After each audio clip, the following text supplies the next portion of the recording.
Good afternoon, ISC fastball fans, and welcome back to the JDT First Energy Veterans Memorial Fields here on Chippewa, the Thames First Nation territory in southwestern Ontario. We're going to welcome you into Friday afternoon at the 2026 ISC World Tournament. There you see the weather bug. It is a gorgeous day here in southwestern Ontario. 27 degrees. It's only heating up on the field with the action that we're going to bring you. I'm Blair Setford here on Softball Premier TV and the ISC Network. Here's the batting order for the Kegel Black Knights out of Fargo, North Dakota. Frank Kinglinger, Tom Check, Jeff Lewis is your top three. Damon Booley Neiman, Mike Lewis, BJ Gullick, Logan Boom in the 9th spot. They've been getting offensive contributions up and down the order all week to get to this point. They've got a 4-1 record. We'll run through that as we work our way through the broadcast. Defensively for the Bear Creek Express, the team in white. Yusuke Morita, Yusuf Davis, Callum Bichel, left to right across the outfield. David Galino, Angel Adames. Up the middle, Cody Panabecker and Luigi Pinto. On the corners, Ty Sebastian back out on the board again for the Express. And the ever-popular, ever-animated Rafa Flores behind home plate. Frank Kimlinger was our player of the day a couple of days ago. He had a 3-for-3 afternoon as the Black Knights, that particular day, took on the Kingston Axemen. This one misses upstairs, and we're underway at 110, 111, how about?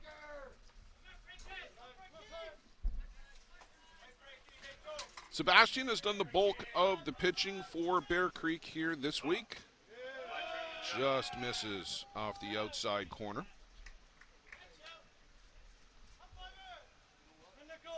.24 and a third innings pitched for Ty Sebastian. He's pitched in 5 of their games. Just want to double check, make sure we're only getting the stats here from the World Tournament. That's fouled off by Kimlinger at the plate. So 21 and a third for Ty Sebastian. 2-1 record. Just given up 12 hits, 4 earned runs, 7 walks, 45 strikeouts in those 21 and a third innings for Sebastian. The loss came last night against the Bear Creek Gremlins, the fellow Bear Creek team. That game seemed to be on the verge or the tipping point. It could have gone either way between the Express and the Gremlins, but after a tough start, Ty rallied and kept the door closed, kept his team in it, but they just couldn't get the offense going against Jack Bestgrove last night in the late game. For the Kegel Black Knights, they had a barn burner of a game against JB. They were down 7-1 in that game. They chipped away, made it 7-4. Ultimately, they were able to go ahead 8-7 in the 6th as Kimlinger fouls this one back off. JB tied the game in the top of the 7th at 8, and then in the bottom with the bases loaded, Kegel rallied and scored to win the game 9-8. There were 33, count them, 33 base hits in that game. Just an outstanding game.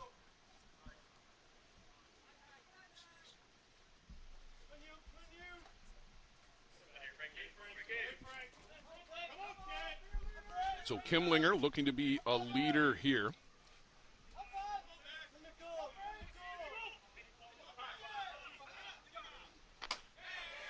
But can't catch up to the rise ball, and that is the out pitch for Ty Sebastian. Featured it a lot last night. Start that pitch at the letters. It looks so enticing coming in, but then you elevate it up out of the zone, and it is almost impossible to lay off. Hey, Tommy, man.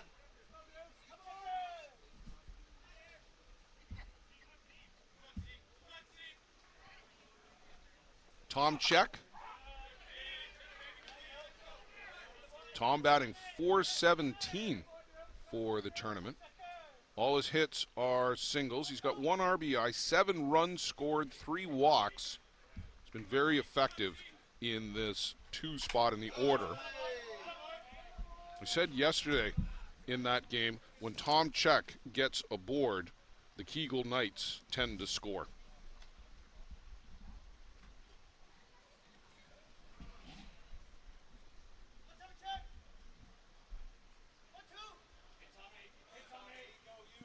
The winner of this will advance to Championship Saturday. It's that simple. If you're going to be in the Final 4 in the ISC World Tournament, you've got to win one of these elimination bracket games. Hard shot, but foul down the left side. If you're just getting in with us on Softball Premier TV on the ISC network, I'm Blair Setford. Solo in this one.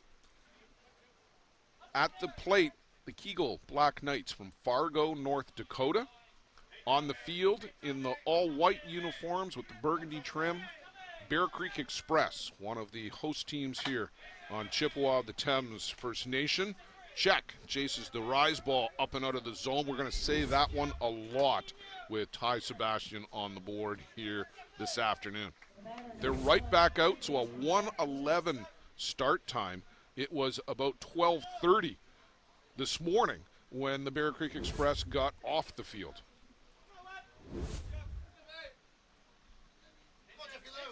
Jeff Lewis.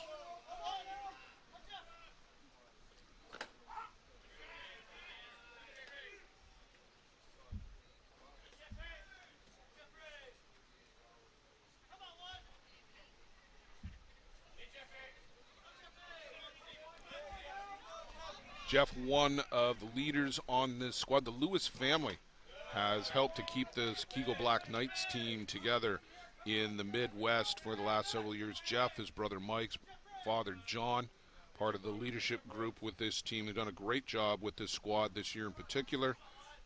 They were winners at the Grafmeyer tournament in Kimberly in Wisconsin in early June. Also in Walcott, Iowa, in tournament in late June.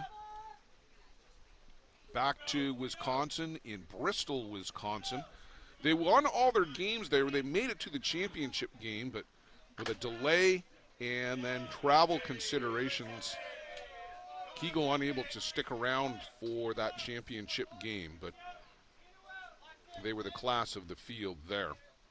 Competed at the U.S. National Tournament a couple weeks ago now, down in South Bend in Indiana, and then up here to the ISC World Tournament. Lewis lifts this one out to short left. Yusuke Morita will range across, and with 1 foot in foul territory will make the grab. A 3-up, 3-down inning. Go the Kegel Black Knights in the top of the first. We'll go to the home half with the Bear Creek Express coming back up to the plate.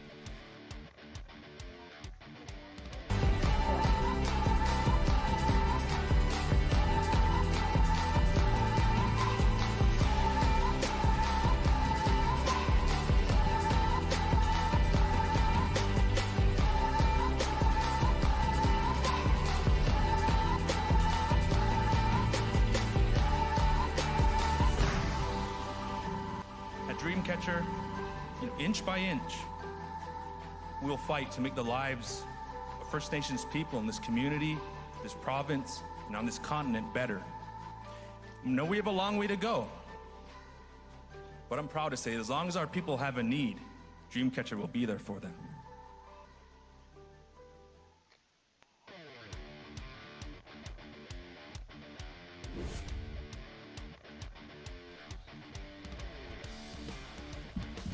Well, there's an overhead look at the JDT First Energy Fields. We've got a drone video that we will show you a little later in the telecast. But right now, here's the batting order for the Bear Creek Express. Angel Adames at the top, Yusuke Morita, Ty Sebastian.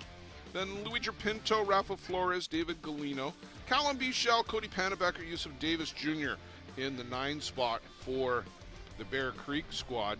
Defensively, it's been pretty much the same all week for the Kegel Black Knights. Tom Check, Logan Boom, Frank Kimlinger. And then Sam Neiman and Mike Lewis are up the middle. Tyler Damon and Jeff Lewis on the corners. Zach Pierce back on the board for the Kegel Black Knights. Tyler Booley behind the plate. Yesterday, Pierce started, went 2 innings against JB. Lucas Galarza came on to work the middle innings, and then Pierce came on and got the final few outs for Kegel to get them into this game. You don't often see the starting pitcher come back in, but it worked for the Kegel Black Knights yesterday. Zach Zippy Pierce, as he's known from Saskatoon, did a good job. And it's good to see him kind of have a bit of a resurgence here this week, too. Last year with Team Marquez, he and Max Montero were paired together. This week, working really nicely in tandem with Lucas Galarza.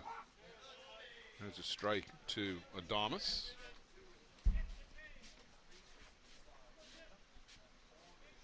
Hangel Adamas, plenty of speed at the top of the order. Watch that front right leg. He will actually cross at times in behind his back leg when he's going to slap through the ball and try to run up through the box and slap. That front right leg will actually cross in behind, and he will take a running start through the box. But here, hits this one hard to Mike Lewis, bobbled, recovered, and they managed to get the speedy Hangel Adamas. Normally say if the ball hits the ground twice, you're going to have trouble getting Adamas, but Mike Lewis able to recover on that hard shot off the bat of the leadoff hitter for the Bear Creek Express. Yusuke Morita, as unique as Adamas is, so is Yusuke Morita.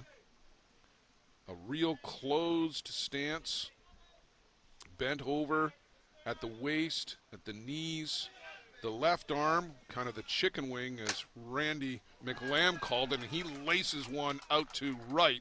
And first pitch swinging, Yusuke Morita aboard with a single. We've been talking most of the week about some of the Japan players who have come over to play. There are 3 or 4 of them on the Georgian Bay Giants team that finished in the top 10 with ties in the ISC World Tournament, and good to see that for the team from Wyerton. Yusuke Morita, really a pioneer in that regard. Matsuda, who played with the Bear Creek, then they were the New York Gremlins back in 2015. Although he'd been injured late in the season, and he had a couple of plate appearances, but that was about it at the ISC World Tournament that year in 2015.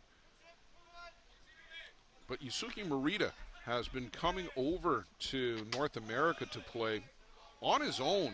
Like pre-pandemic, he was playing with a team out of Ashland, the Ashland Mets, I think they were that year.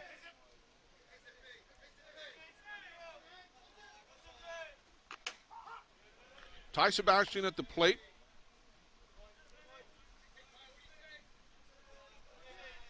Ty can hit the ball out of the park at any time. Laces this one to center, and that's going to make the fence. Morita speeding around the bases. He'll score standing up, and Sebastian shooting the guns at the bench with an RBI double.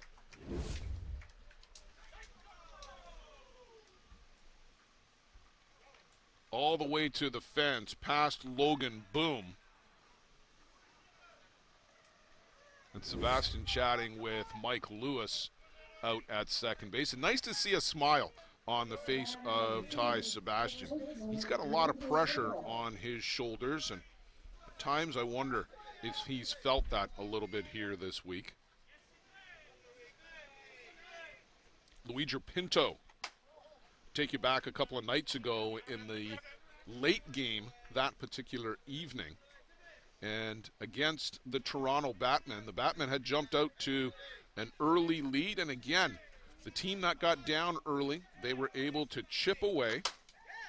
And on a play similar to that, Pinto plated the game-winning run, and here he brings across Ty Sebastian, and quickly the Bear Creek Express jumping on Zach Pierce, and they're out to a 2-0 lead. You might say the Express leaving the station early. Rafa Flores to the plate, one of my favorite players in the game. He's been with us all week. He's kept myself and Randy McLam, who has found a new calling in the broadcast booth. We were entertained by Rafa all night. In for a strike and nodding in agreement. The longtime veteran of the Venezuelan national team has played up here in North America for a couple of different squads. He was with the Gremlins for a couple of years, with JB out of California, and now with the Express. Way upstairs.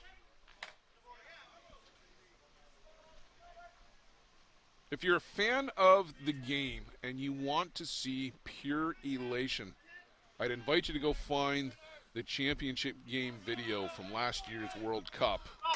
And I know there's all kinds of other implications in that, and I'm not even going to get into any of that. This story is about Rafa Flores and the look of pure joy on the face of Rafa Flores on the final out in that game. This one is fouled into his bench. And you just, if you're a fan of people, you had to be happy for Rafa Flores in that moment. It was really a sight to see, and just super happy for him as a person, as an individual, for everything he's accomplished in this game. That misses downstairs. Rafa, who likes to call his own balls and strikes, says no, and he'll make his way down to first base.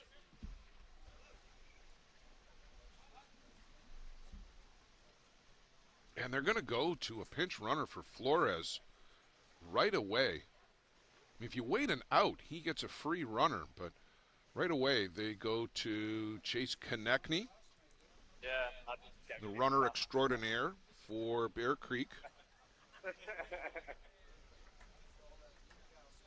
Yeah, exactly right. Yeah. He was here for the first 3 weeks. But he had to go home. So David Galino will step into the box. Fist bump for Tyler Booley. Fist bump for our home plate umpire, Jens Jakobsen. The Blue Crew, Jens Jakobsen from Denmark, behind the plate. David Harrington is out at first, and Ed Otterman is down at third base. Harrington and Otterman, both from here in Ontario. Harrington is, I want to say, up in the Napanee area, and Eddie Otterman from Kitchener.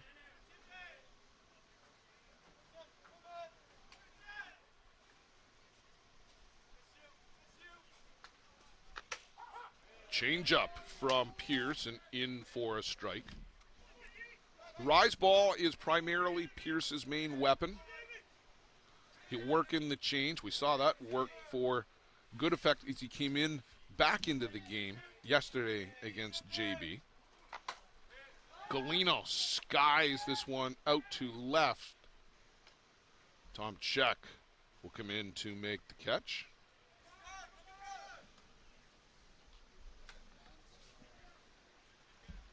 So 2 down in the inning, and that will take us to Callum Bichel.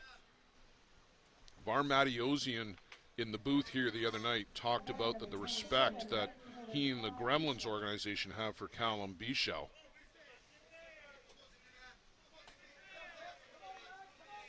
And at one point in that game last night, he was the only player in the Express lineup to reach base against Jack Besgrove.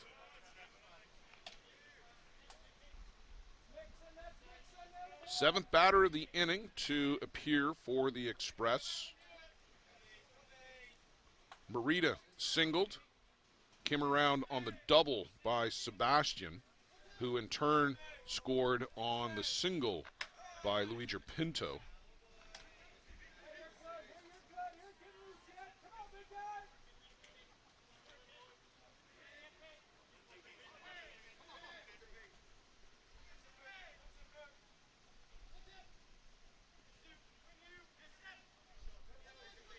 Pierce on the board.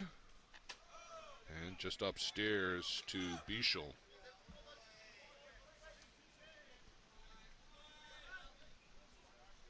Hitting 73 on the gun for Pierce. He'll get up into the mid and maybe even the upper 70s.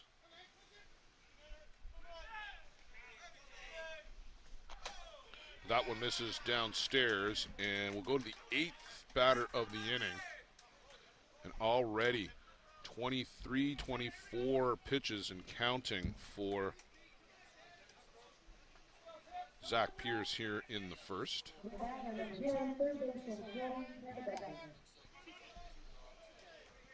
Cody Pannebecker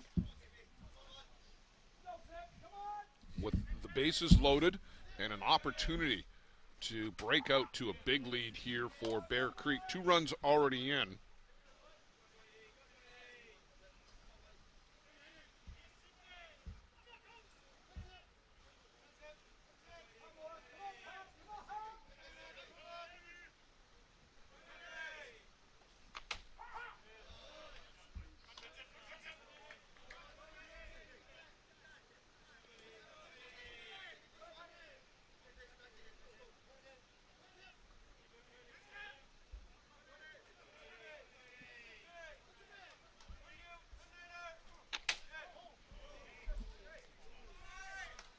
.74 from Pierce, and certainly sounded like it had some zip on it, hence the nickname.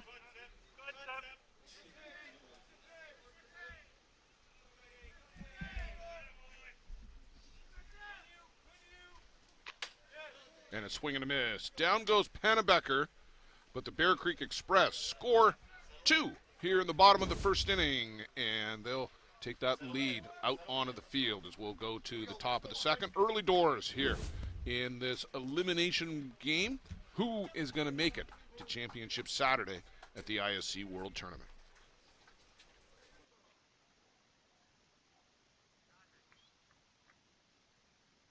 How confident are you in your organization's security posture? If your answer isn't 100%, you're not alone. Most organizations aren't doing enough to protect their data, and they know it. With Armitage technology, you can stop worrying about IT security issues so you can focus on moving your business forward. Our experienced staff monitor and maintain your IT infrastructure to keep your business running. Visit us at armitagetech.com and make your technology work for your business.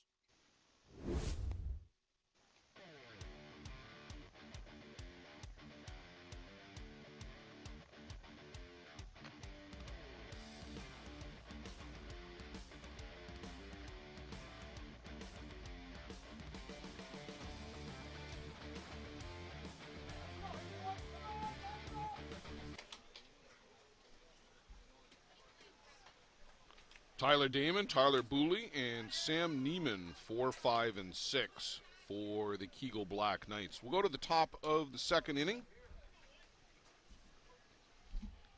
Got to find a way to lay off of that rise ball from Sebastian.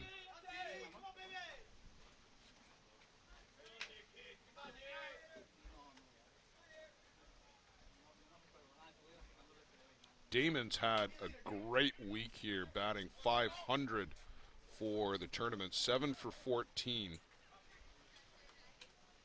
4 singles, 2 doubles, and a triple, 5 RBIs. He had 4 hits in one game the other day, and I think made our player of the day.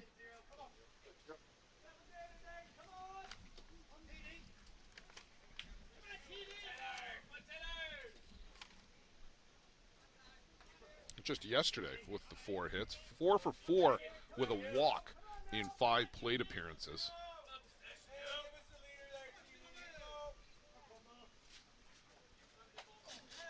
and fouls that one off and not happy with himself. That's the rise ball. That's the pitch that you've got to lay off if you are the Kegel Black Knights.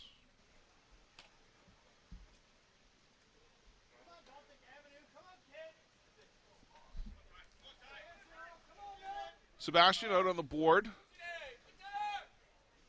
using the traditional hand signals right now. They'll save the pitch comm for when runners are aboard. Will Flores and Sebastian.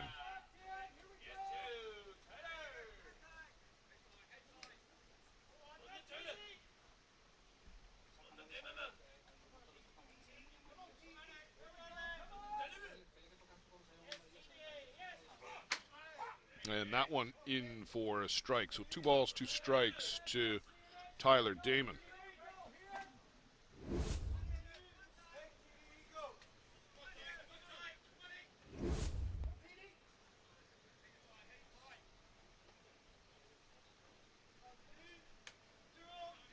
Kunyala Samuel is doing some throwing down in the bullpen, but I think that's just busy work over there. That one just misses off the outside corner.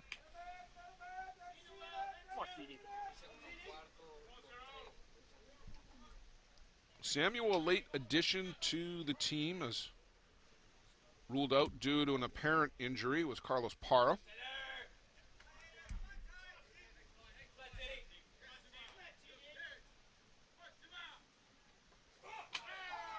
In for strike 3. Damon just turned his back right after the pitch. Didn't need to wait for the call from Jens Jakobsen. Whatever he was looking for, that wasn't it from Ty Sebastian. That was just a little good old-fashioned country hardball. He just threw that one down the middle and froze Tyler Damon.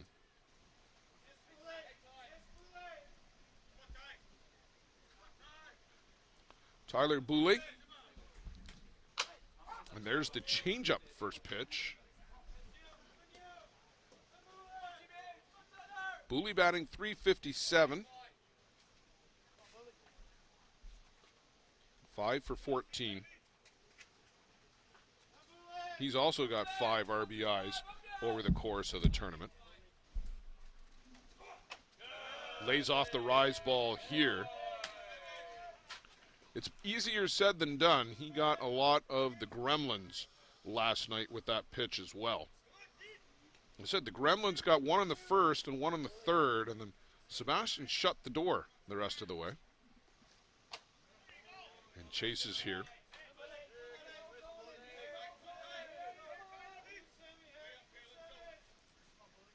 The Northeast Drillers have already earned their way into Championship Saturday.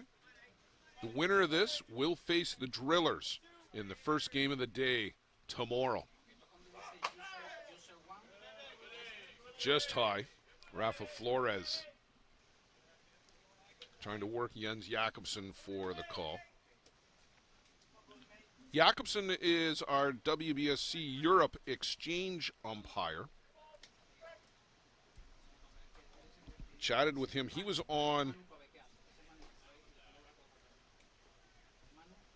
a Legends game that was on this diamond at 9 a.m. and just had a quick chat with Jens right at the end of that game. Just asked how he was enjoying himself here at the ISC World Tournament. If he was how he was fitting in with the group. Obviously, he's enjoying himself here. Loves the umpire room, and just been a fabulous trip for Jakobsen. Booley, a couple of times successful laying off the rise ball, but chases one here at the end, and that's the 4th strikeout of the game for Sebastian. That'll bring us to Sam Neiman.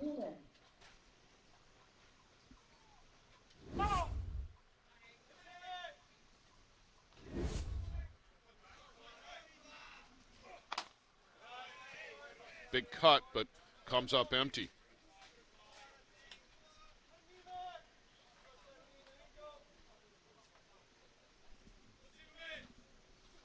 Little bit of cloud cover just at the moment, but we've had the sun beaming down here for much of the morning and into the afternoon. The players will take the cloud cover all day long, as will many of the rest of us here at the park. There's a lot of people up in the back row sitting under umbrellas. And a lot of our hardcore fans have brought their comfy chairs and have propped themselves up in front of the front row. We had a full house here last night for the two winter bracket semifinal games. Hill United Chiefs in the early one, 9-3 winners over the Northeast Drillers. That game at one point didn't look like it was going to go the distance, but the Drillers rallied a little bit and made a game out of it. The Chiefs got a couple runs late, but that 9-3 score not quite indicative of how competitive that game was. And then in the nightcap, in a game that went to 12, almost 12:30, the Gremlins winning the Bear Creek battle over the Express 2-0, knocking the Express into this game.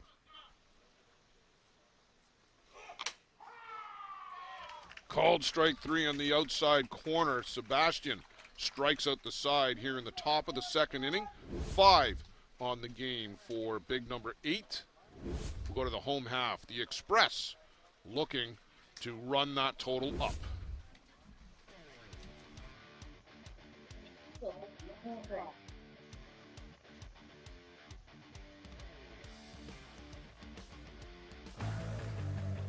Let's talk about a local one-stop shop. Live Well for Life is just that, a fitness, nutrition, and therapy facility all under one roof. Located at 3878 Wellington Street in Mitchell, Ontario, you can get so much done in just one visit. A full complement of staff on hand include chiropractic, massage, and personal training to get you back to your healthy self. Find them on the web at livewellforlifeinc.com or give Live Well for Life, a proud sponsor of the broadcast program.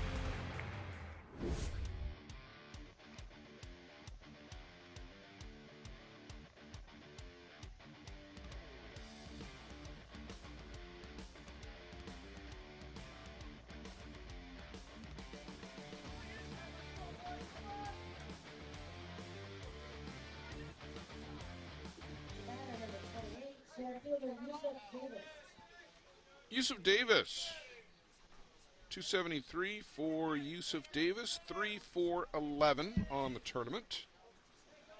Change-up from Pierce. Boy, we've seen a lot of first pitch change-ups here over the last few days.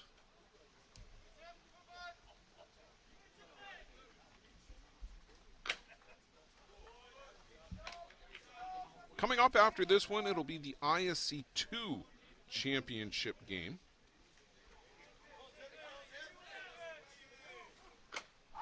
It's going to be a rematch of the winter bracket final.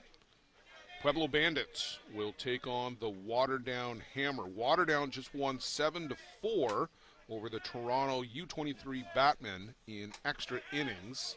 7-4 in 8. Pueblo Bandits looking to win the ISC 2 tournament for the second time following their victory in 2023. Waterdown Hammer, last time they were in the Deuce championship game. There's a high hopper. That's going to get through from Davis. He'll turn the corner. And Logan Boom quickly gets that one back in. Waterdown Hammer, the last time they were in the Deuce championship game was 2008. Back when it was a standalone tournament. They dropped a close game that year to the California Lumber Kings. Take you in the Wayback Machine for that one. Adamas squares to bunt. Over to first, and almost a little too casual from Tyler Damon. Jeff Lewis had to stretch a little bit to get Adamas, but a great sacrifice bunt.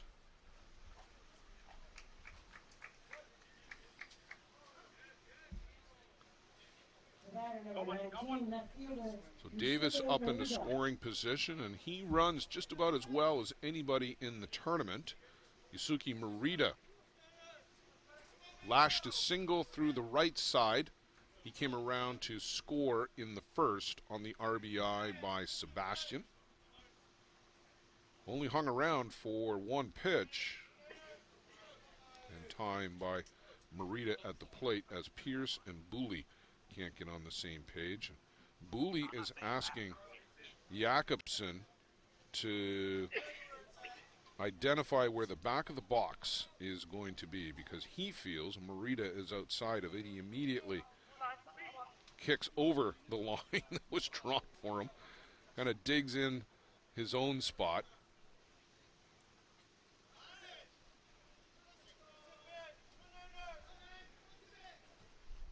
A unique batting stance. We've talked about that all week long. And fouls this one straight back out of play.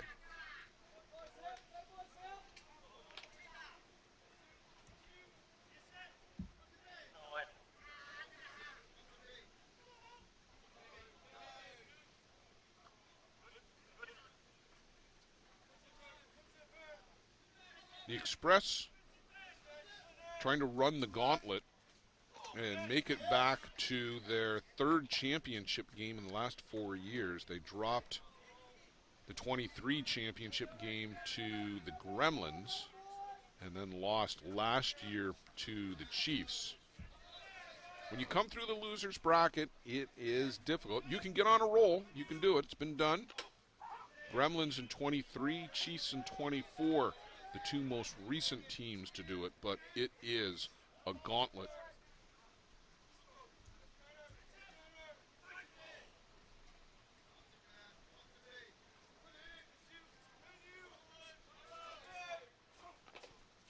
Foul ball at the plate, little excuse me swing by Marita.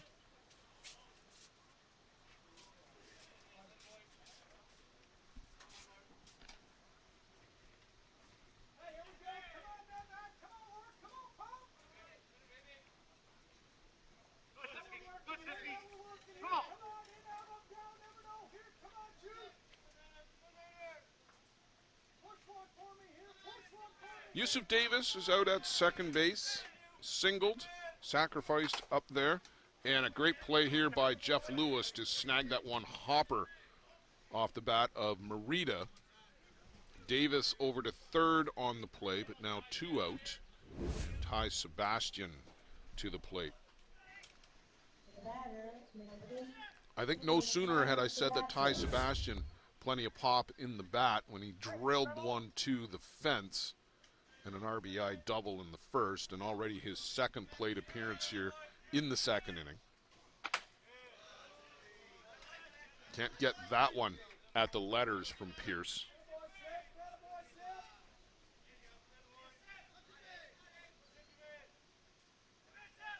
Bestgrove got Sebastian to chase a couple of times last night. There's a strike on the inside corner.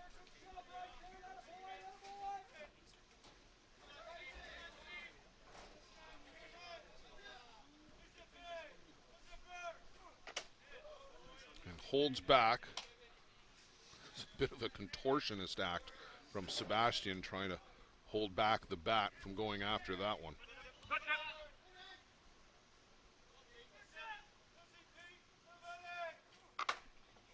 Drilled but foul down the left side. Sebastian way out in front of it. With two strikes, Ty will crouch over just a little bit more. He doesn't choke up on the bat as much as he used to with two strikes. Sometimes he would be an inch up the handle or more, but right now he's got that bottom hand, the left hand with the glove all the way down on. Now he's just a little bit above the knob and choked up and pulls that one foul again. So he's just letting that bat slip through just a tiny bit as he gets into the box and gets set in his stance.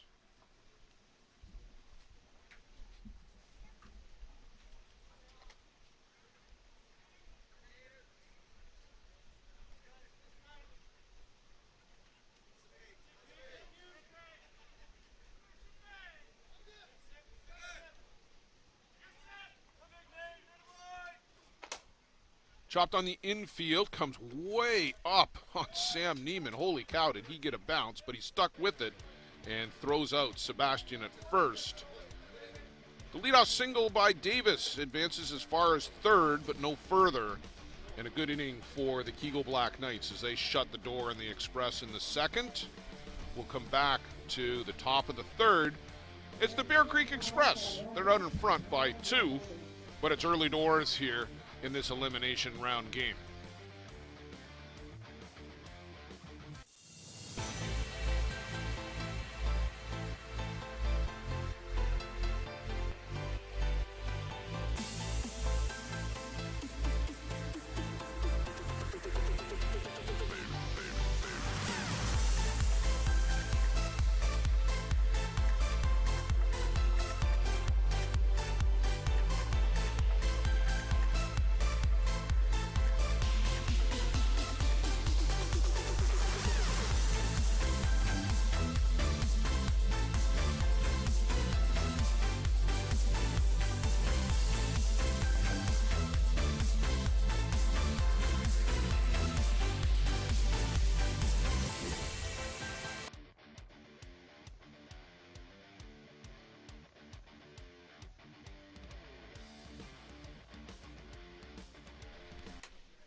Well, I don't know about all of you out there, but here in the booth, I would love one of those smoothies or an Ache bowl. If somebody wanted to bring me one here in the booth, that would just be fantastic.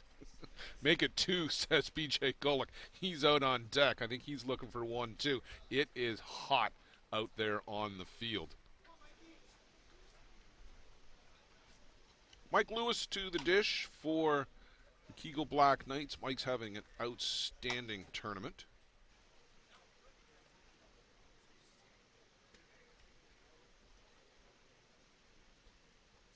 Batting .462, 6 for 13 for Mike.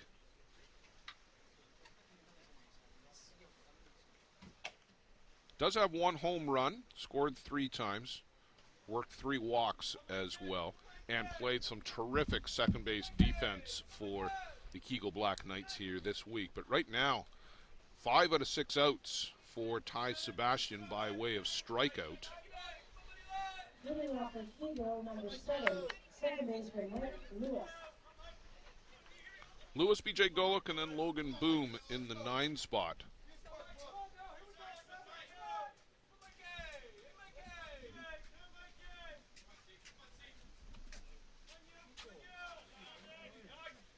Talked about Mike and Jeff and Father John helping to keep this team together. Logan Boom, a second-generation player. BJ Boom is on the bench, and he will pinch hit, pinch run for the Kegel Black Knights if they need it.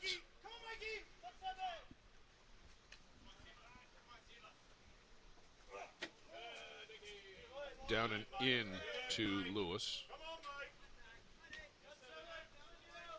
The full path for Kegel to this one, 4-0 win over the Pegasus Redmen way back at the beginning of the week. 7-3, an upset over JDT. Lost 3-1 to the Drillers midweek. Came back with a 7-0 win over the Kingston Axemen. And then that crazy 9-8 win yesterday over GAB. Boy, I'll remember that one for a long time. The 33 base hits as we zoom in on Mike Lewis.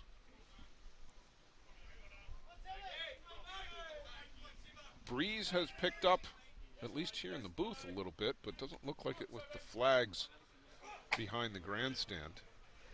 That's the rise ball that you've got to look out for.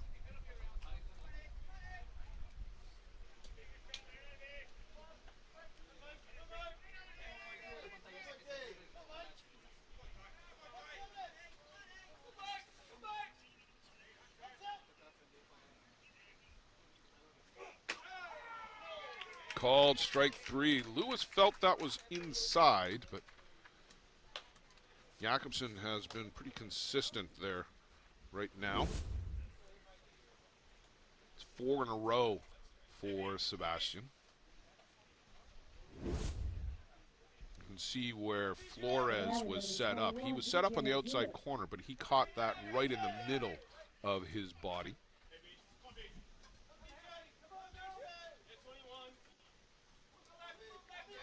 BJ Gullick.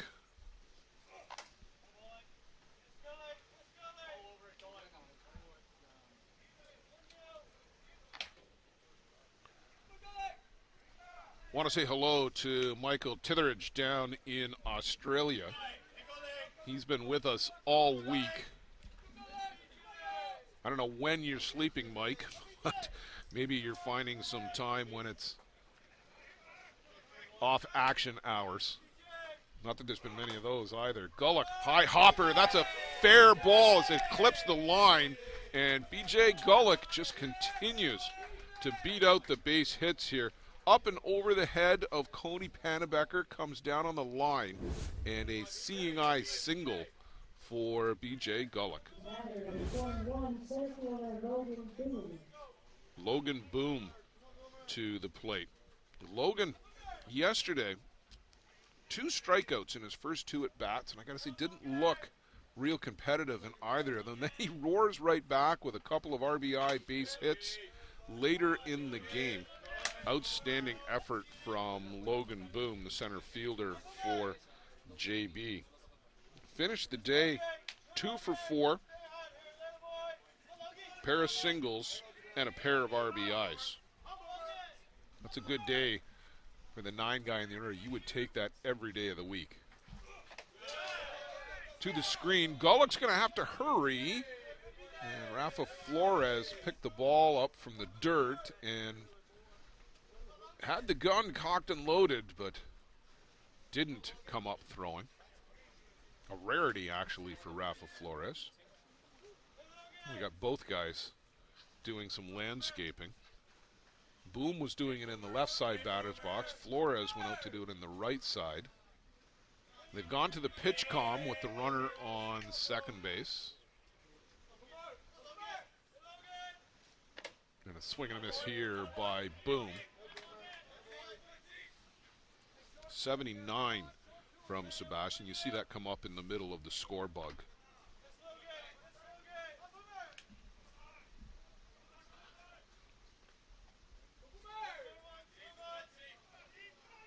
Liam Potts working in the bullpen real casually for the Express right now.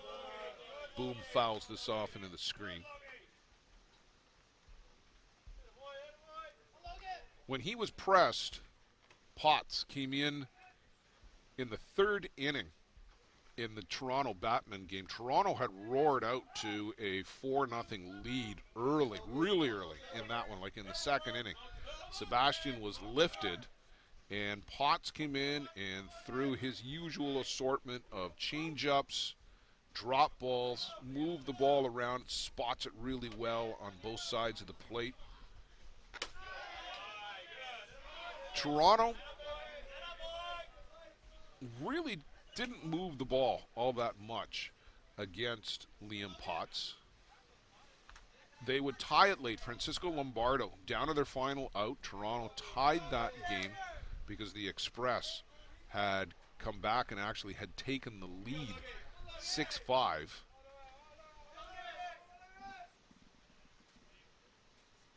But Luigi Pinto had other business. Oh, what a great play by Adames, and throws him out at first base.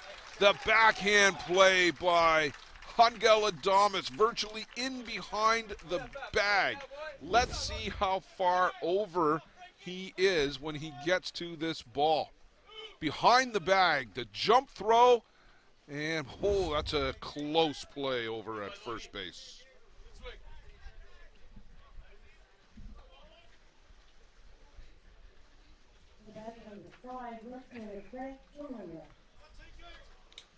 Gullick goes up to 3rd, and an opportunity for Frank Kimlinger, who has been really good all week, it's got to be said, for the Kegel Black Knights.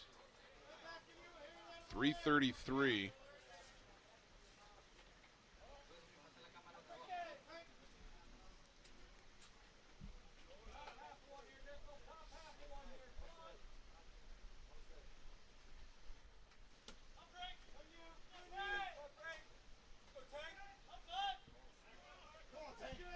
author of one of the longest home runs here this week as well. Deposited one over the right field fence a few nights back. 308, 309 feet, I think it was, on Flight Scope. In for a strike. Luciano showing me some of the details that are available on Flight Scope in between games. And we're just scratching the surface. Even all the cool stuff we've been showing you here this week, just scratching the surface with what this technology can do. It is amazing.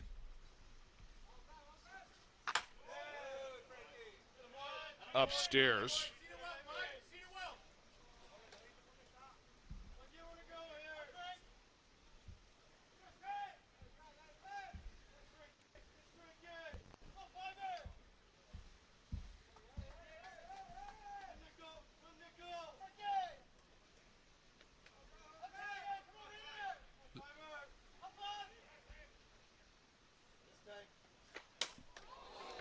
Hard shot off the glove of Sebastian and David Galino. What can this guy not do? How about a diving catch on the ricochet off the glove of Sebastian before it can hit the ground and absolutely robs Frank Kimlinger. Sebastian throws the glove up in self-defense here. Well, this is the base hit, but Kimlinger is absolutely robbed. We'll go to the home half of the third. People are shaking their heads over that one. Wow.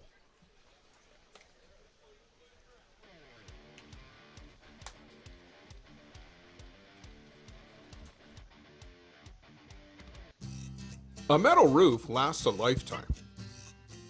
Thousands trust Metal Roof Outlet to install stylish, stone-coated metal roofing that looks just like traditional shingles. Make a smart and worthwhile investment for your home with Metal Roof Outlet. Contact us through metalroofoutlet.com to get a quote for a roof replacement anywhere in Southern Ontario.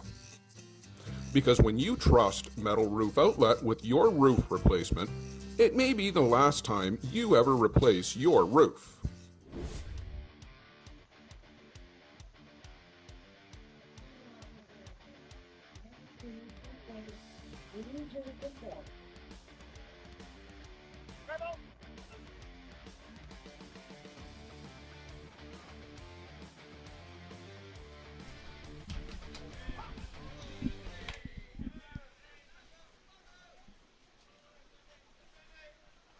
Still marveling at that play that Ty Sebastian, but most importantly, David Galino got at the end of the last half inning.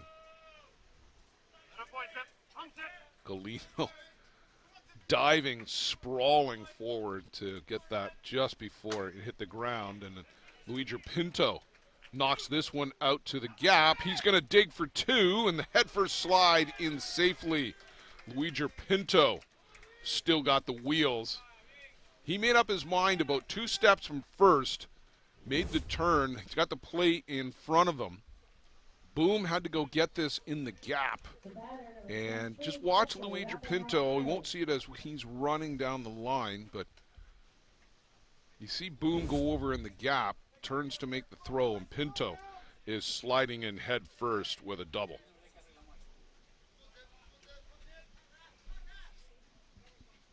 Rafa Flores back to the dish. They pinch ran for Flores in the first, and seemed somewhat unnecessary because they were going to get the courtesy runner bunting. Nobody is behind Pinto, so he's 40% of the way, and Zach Pierce has come up lame on this one, and I'm not sure what happened. He dropped the glove.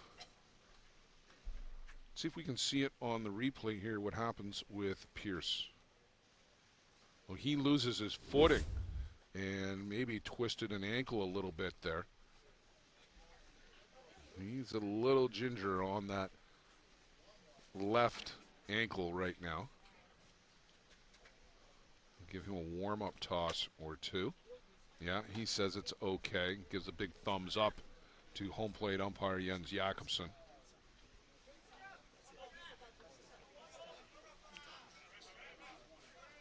So Flores back in the box.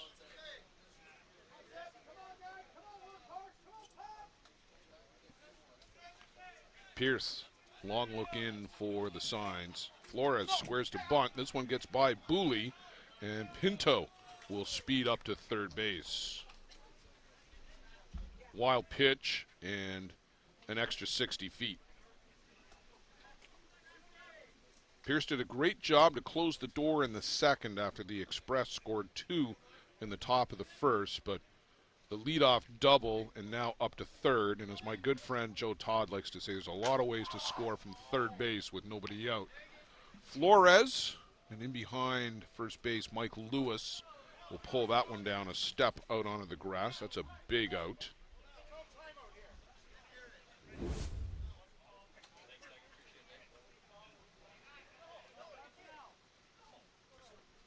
We're going to get the umpire crew together here. Jeff Lewis, a little agitated about something. Dave Harrington, our first base umpire, is very demonstrative here in this conversation.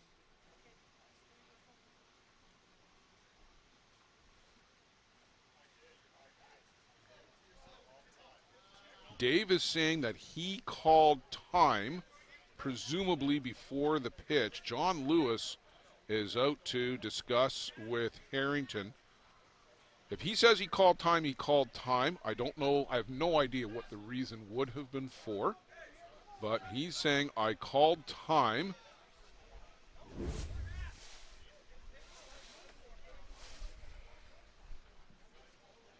So we're going to have a reset.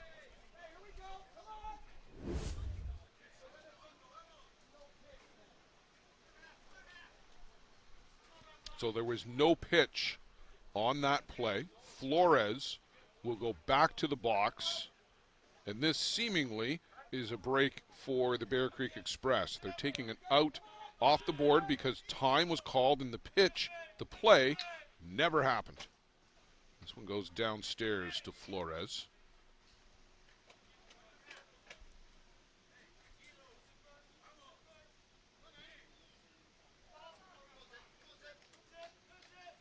You get a good look up close of Rafa Flores. In for a strike. Lots of yellow gear for Rafa Flores. A little bit of teal thrown in for good measure. Likes his yellow. To short, over to first, and I think again the softball gods maybe looking down and deciding that, well, if you get an out taking away, we're going to make sure an out happens on the ensuing play. It's not a fly ball to second, but it is a ground ball out to short. David Galino made that great play on defense at the end of the last half inning. Laces this one past Sam Neiman. And trotting in to score the game's third run is Leger Pinto. No doubt about that one. A rocket off the bat of Galino. Takes it the other way. The batter, number 27, center right fielder, Cal Bishop.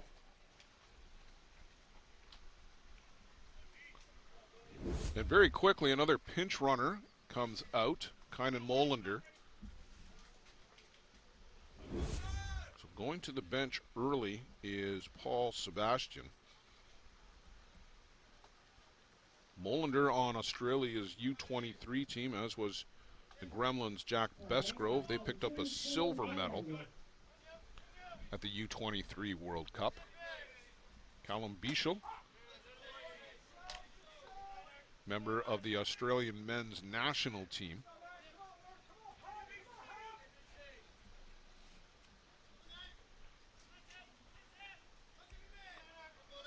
And lots of rooting interest for the Aussies in this one.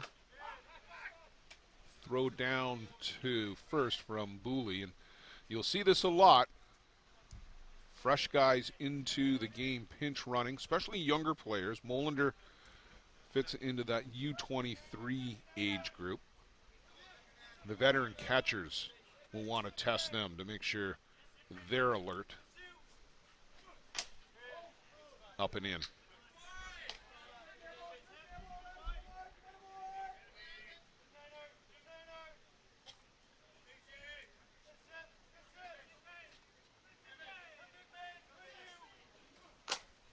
Little flare down the right field side. That's going to fall in for a base hit. Molander will go coast to coast, first to third. And Cal Bichel does a great job just dumping that out onto the grass. Takes it the other way. The pitch is outside, takes it the other way. And a flare. Frank Kimlinger out to get that. And he keeps Molander at third base.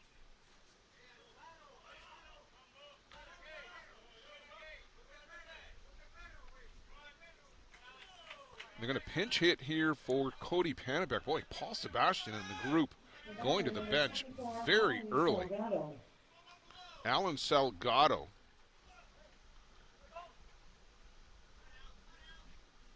The first pinch hitter. He's been in that role all week for the Express.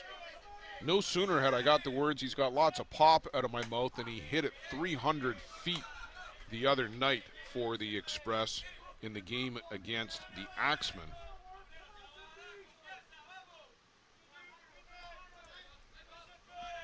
The Express 3-1 coming in, and he hammers this one out to right field. I don't know too many people who hit the ball harder than Alan Salgado. Wow.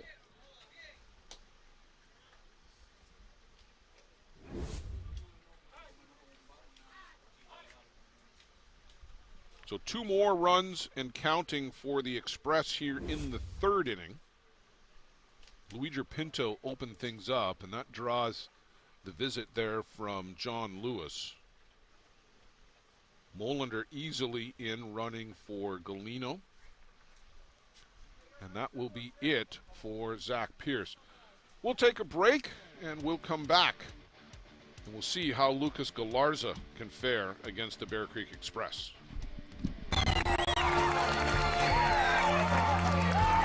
Swung on and missed. Strike 3, and the Kitchener Rivershed Twins repeat. It's the local kid who wins it. Swing and a miss. Jarvis, 3-peats. Here comes the throw to the plate.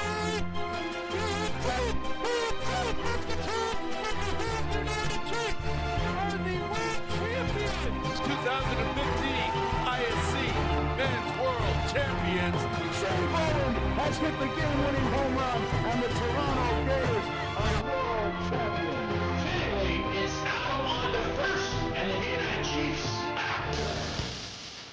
And this one is over as Matt Palazzo will end it in style. And start spreading the news, Joe Todd. It's New York,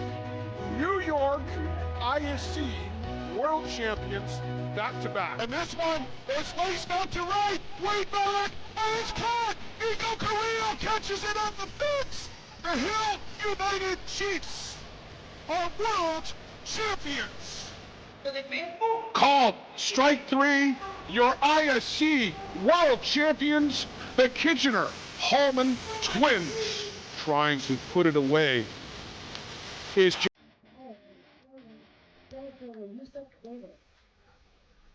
sometimes we make it to the end of that clip. Most times we don't. Hill United Chiefs, the winners the last 2 years. We saw our counterparts in scorekeeping and PA announcing on the opposite side of the diamond. We are nestled up against the first base side. They're on the third base dugout.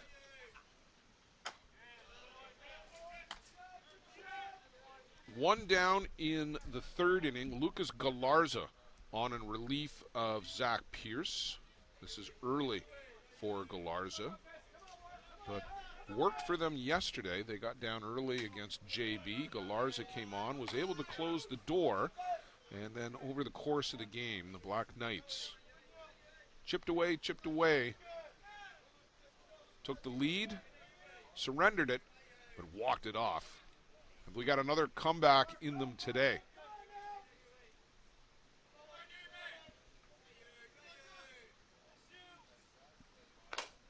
On the ground, they'll go to second for one. A bit of a short arm throw, and Lewis picked it up on the hop. They erase Salgado.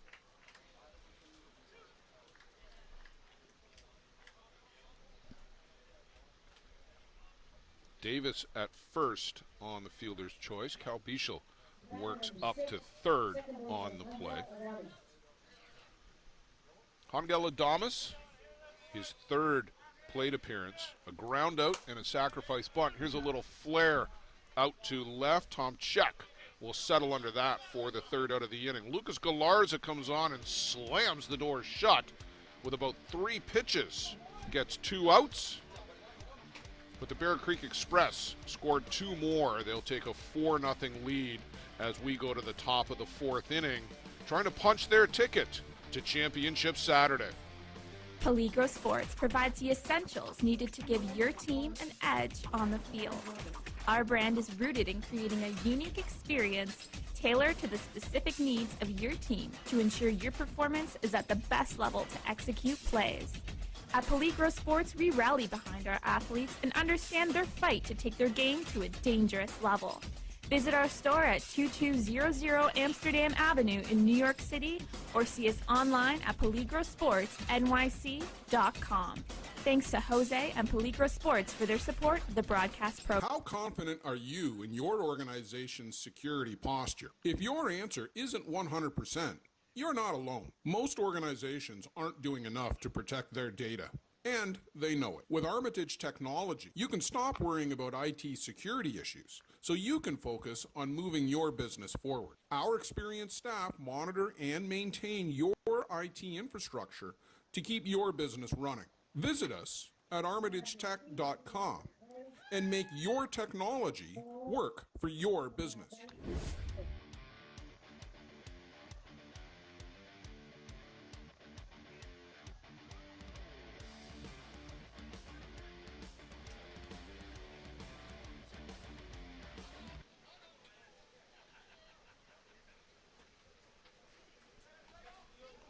Tom Check will lead it off for the Kegel Black Knights. We go to the top of the 4th inning. BJ Gullick, the only base hit of the game for the Kegel Black Knights to this point. Sebastian was 6 strikeouts through 3 innings.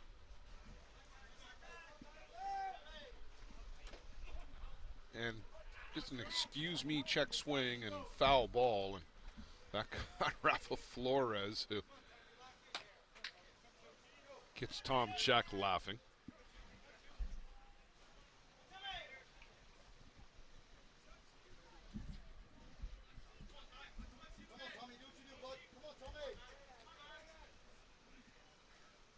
And chases the rise ball again. That is the big out pitch for Ty Sebastian. If he can keep getting everybody to chase here, it's a good afternoon for Ty.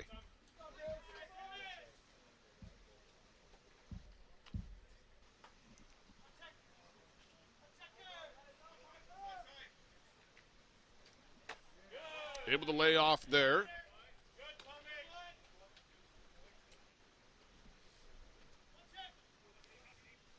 Check was down on strikes in the first inning.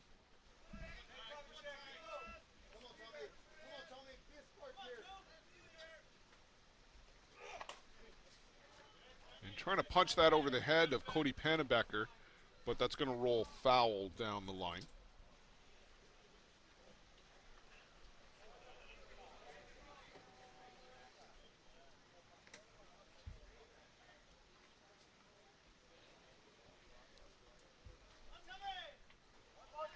Check is 5 for 12, 417 at the moment.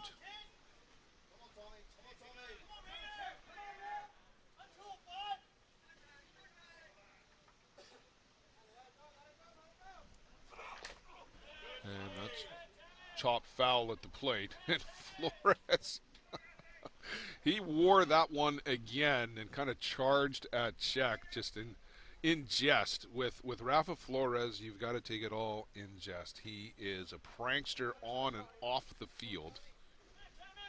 And he does everything with a smile on his face.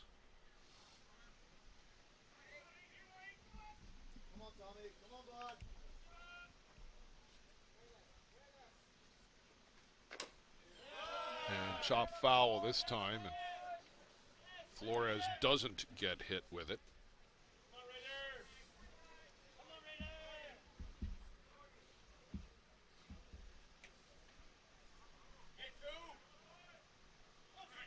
One of these two teams will be the fourth to make Championship Saturday. Hill United and the Gremlins, they're both there. We just don't know which order. We'll find that out a little bit later tonight. Upstairs to Tom Chuck. Northeast Drillers have earned their way onto Championship Saturday.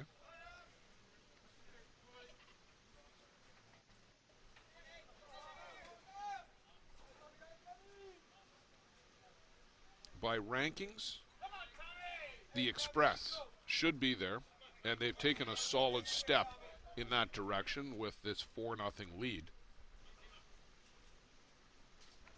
And this one hits Check in the backside, and a little grimace going down to first base.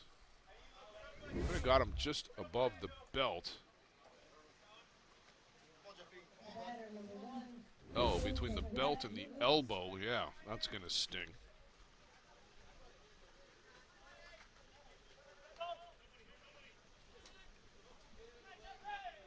So leadoff base runner aboard, Jeff Lewis, flew out to left field in his first appearance, ending the first inning.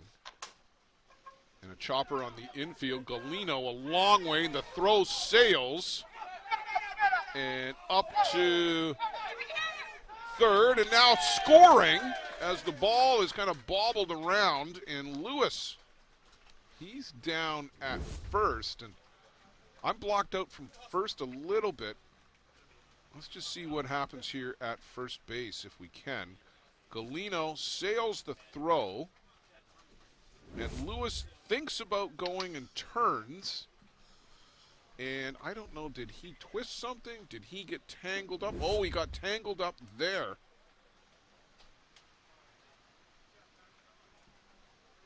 So we'll run this again and just see what happens at the end of this play. Galino sails the throw, as I said. Lewis thinks about going. And then here comes Sebastian. They think they're going to get Lewis at second. And Sebastian goes right over the top of him. And this is how Czech scores.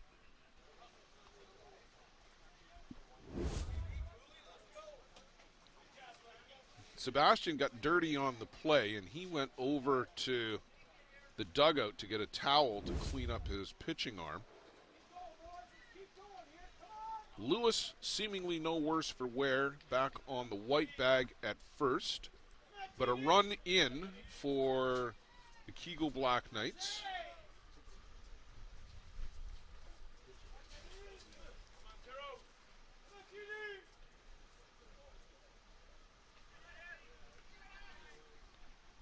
Tyler Damon, who's having a good tournament, to the dish. And can Kegel close the gap a little bit further? Sebastian comes back in with a 78-mile-an-hour pitch.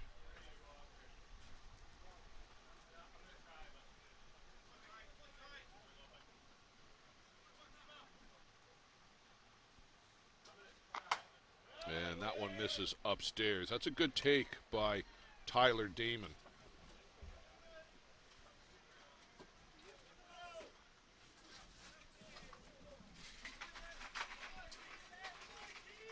Galino was a long way in the hole on that play, and don't know that he was going to get Jeff Lewis anyway. We've seen this multiple times this year and this week. Sometimes discretion is the better part of valor, and you just put that ball into your pocket and not try to make the heroic throw.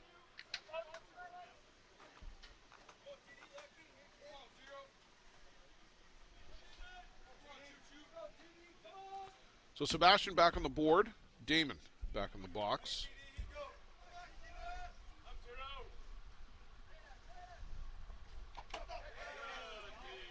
And a foul tip into the glove. Flores, ever alert, making sure that Jens Jakobsen know that that was a foul tip.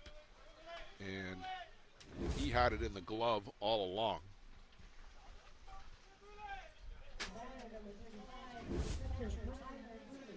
Tyler Booley. Jeff Lewis out on first base. A run in for the Kegel Black Knights here. The hit by pitch comes around to score.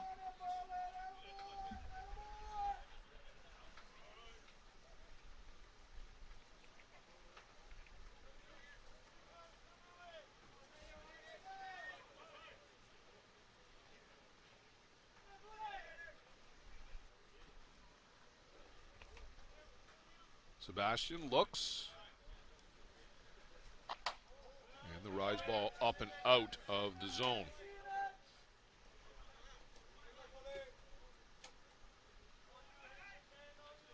Booley at 357, 5 for 14. 5 RBIs, as we mentioned. 4 of those in their last 2 games, too. So when it's mattered the most, Booley has been coming through for the Kegel Black Knights.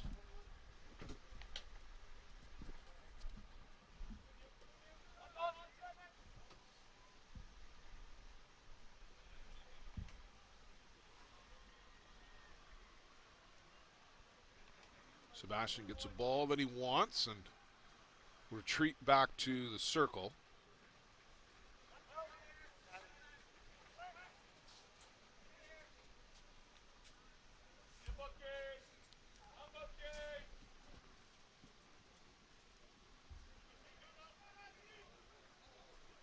Still just using the old-fashioned hand signals are Flores and Sebastian until they get a runner on base.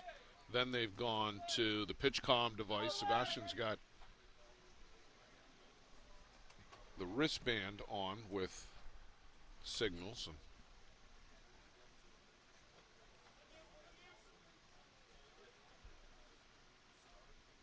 But already up to 64, 65 pitches. Sebastian here just halfway through the 4th. In for strike 3. Booley just can't pull the trigger. And I'm not sure what guys are looking for from Sebastian. It's a couple times he's got guys what essentially amounts to a fastball. Maybe that's over the outside corner a little bit, but can't leave that call in the hands of the umpire.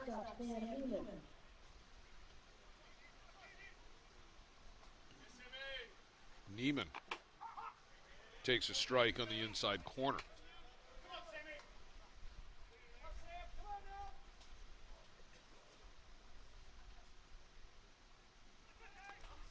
Oh and 1.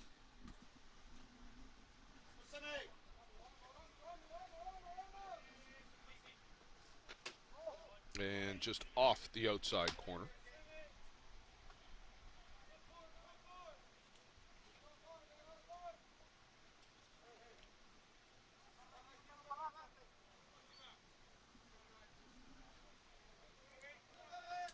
A big shrug and a sigh from Ty Sebastian. You saw the shoulders go up. And there's a strike on the outside corner again. Neiman was caught looking on that pitch in the 2nd. Sebastian up to 8 Ks on the afternoon.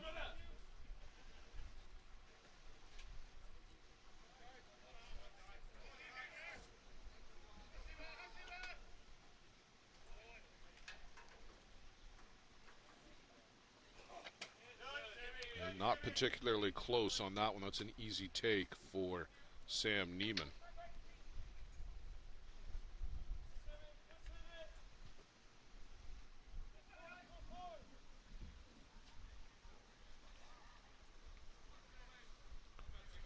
Jeff Lewis still out at first, in case you forgot about him. We haven't. Pretty much been anchored to that bag. And this one upstairs again to Neiman.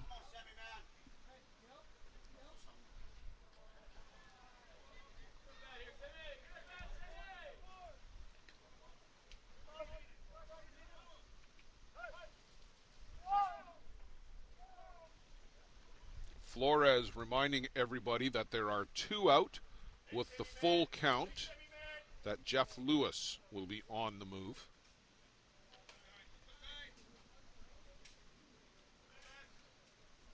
Setup is outside, and they get him with the drop ball in the outside corner. Not the pitch you expect Sebastian to go with for the strikeouts, but boy, he's been really hard on 4, 5, 6 in the order. Strikes out 3, runs the total to 9, but Kegel do get one back here in the top of the 4th inning. They make it 4-1. We will go to the home half of the 4th. The Express will send up 2-3-4.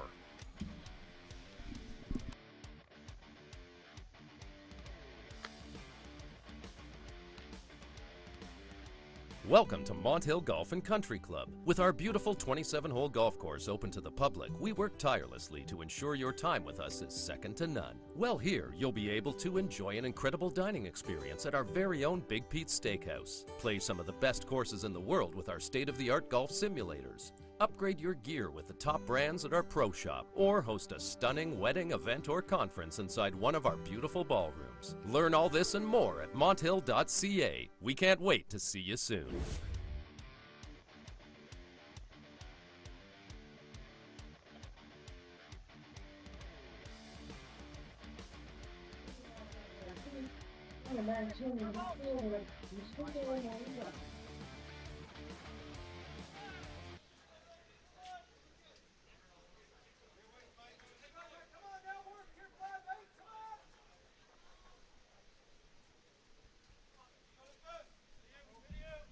Well, Yusuke Morita, then Ty Sebastian and Luigi Pinto.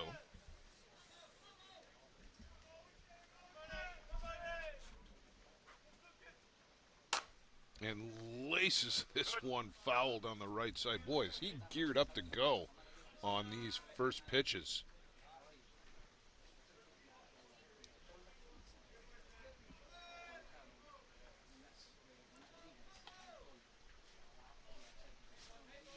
Everything has been on the right side for Yusuke Morita today. His base hit was in the 3.5 hole. Grounded out to Jeff Lewis.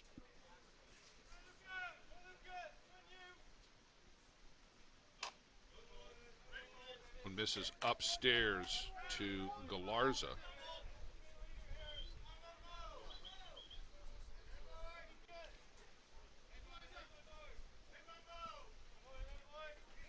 Came on in relief last inning with 1 out very quickly. Got a pair of outs and got his Kegel boys back to the bats, and they scored 1 in the top of the 4th inning. They've narrowed that gap.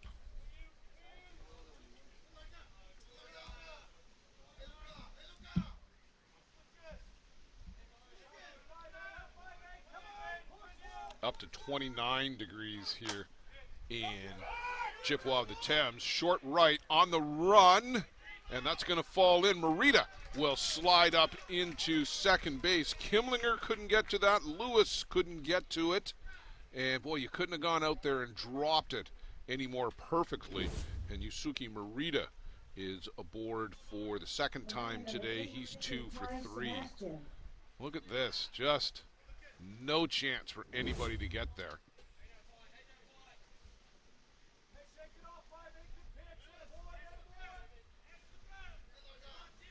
Ty Sebastian doubled off the fence in the first to drive in Morita for the game's first run for the Express.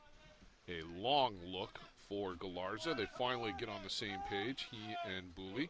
Sebastian showing bunt again. I think that's the 3rd time in the last 3 games that they've called on Ty, at least initially, to try to put down a bunt. Certainly doesn't happen often.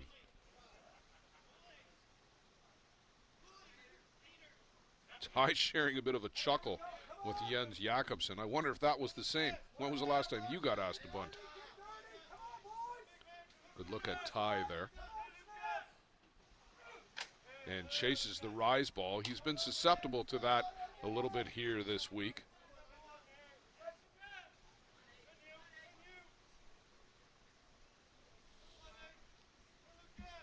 0-2 count. Galarza. And then this is down low, and a good take by Sebastian. I think he and Tyler Booley go back to the rise ball, a little higher, a little harder.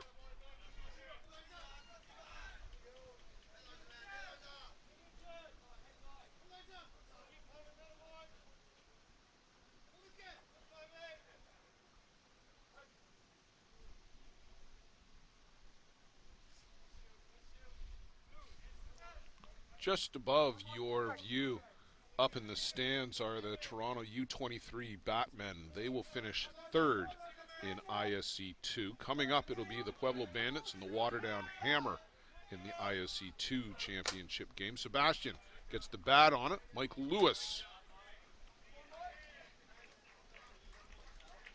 won't get credit for the bunt, but hits the ball behind Yusuke Morita and moves him up to third. Sebastian down 4-3 in your scorebook. Batter number 3, first baseman Luigi Pinto. That'll bring up Louis Pinto.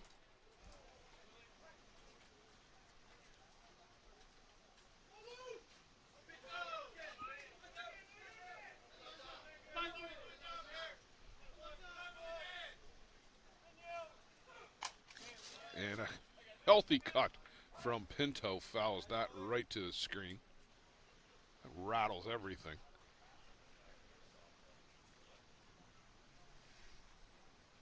Tyler Booley. He's a little shaken up maybe on this one. Although he's having a laugh with Flores, who came over to check on his fellow catcher. The fraternity of the boys behind the plate.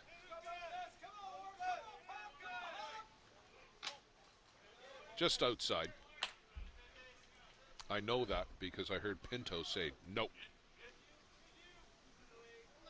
A lot of guys calling their own balls and strikes here this week.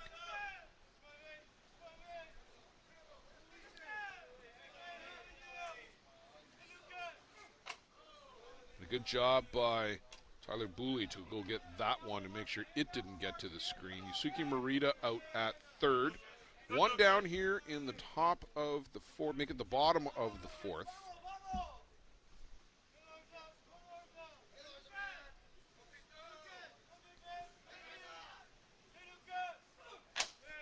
And woof, chases the rise ball and a big healthy cut again from Pinto. But boy, that pitch is not close. Flores giving some batting instruction to Pinto.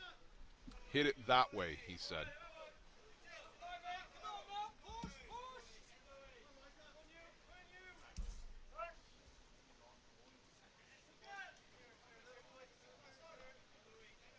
Booley wants to reset.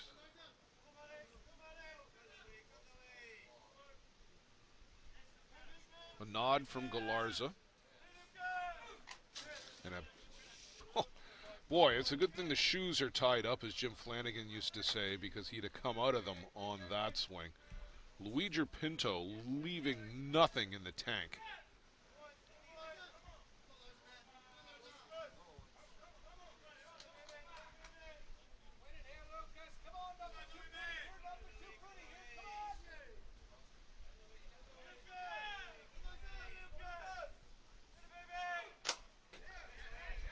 Out to right, Kimlinger will come on to make the grab, and scoring easily is Yusuke Morita. So a sac fly RBI for Luigi Pinto. He'll add to his RBI total, and the Express get that run that they gave up in the top of the inning. They get it right back here in the bottom, and 5-1 now for Bear Creek. The batter number 23, catcher Rafael Flores. Rafa Flores. Quasi-controversial at bat in the third, where it looked like he had popped out. The time had been called. And Flores taking all the way. Completely disinterested in that first pitch. Ultimately, he grounded out to short in the third.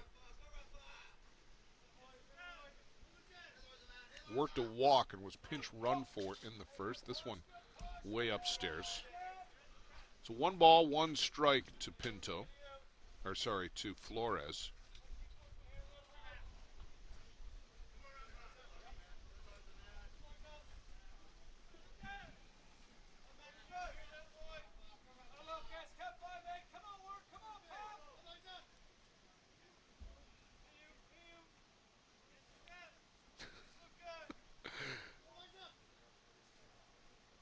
Flores stepped out, and he was chatting with Bowie the entire time.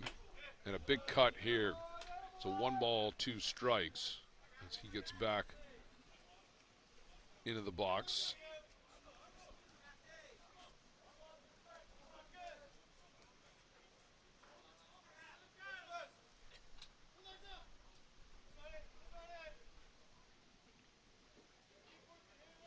Galarza shakes 1, nods for 1.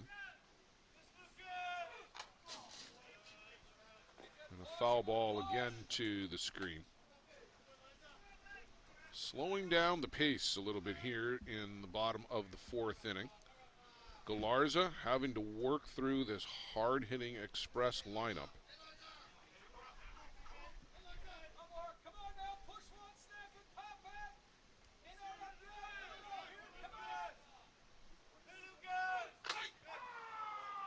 Called strike 3 in tight on Flores. Couldn't sell that it was a ball.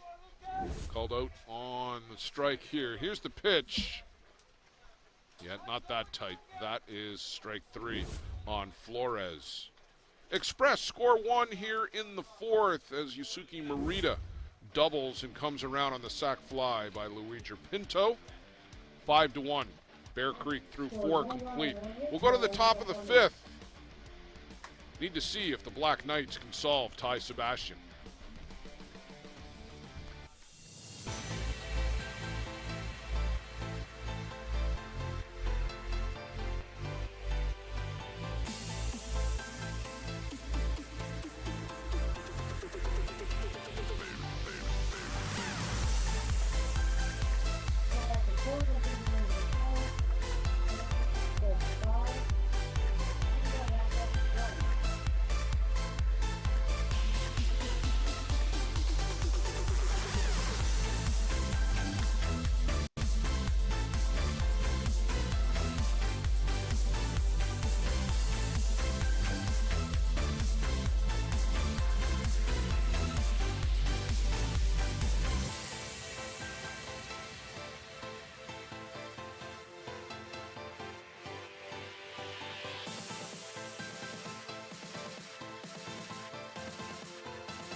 Well, there's that great overhead look from the drone shot. The Good Ship, the Airship Softball Premier TV.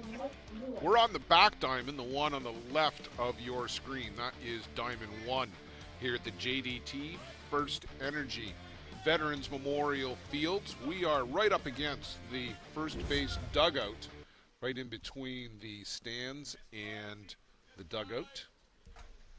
Mike Lewis at the dish here leading off the 5th. Mike caught looking in leading off the 3rd. Here he is now leading off the 5th for Kegel.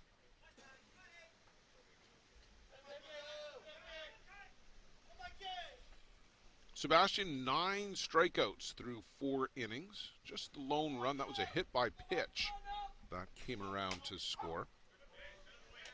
An unearned run as it was an throwing error that caused the sequence of events to bring in Tom Check.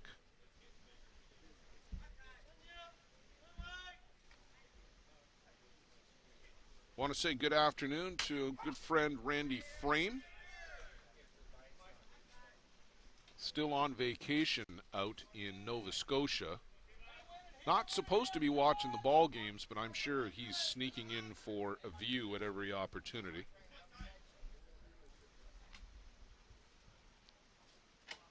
And that one misses up and away.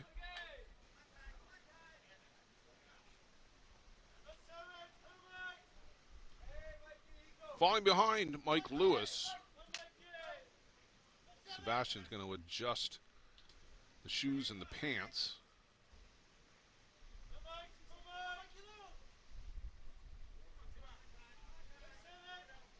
Liam Potts again working down in the bullpen.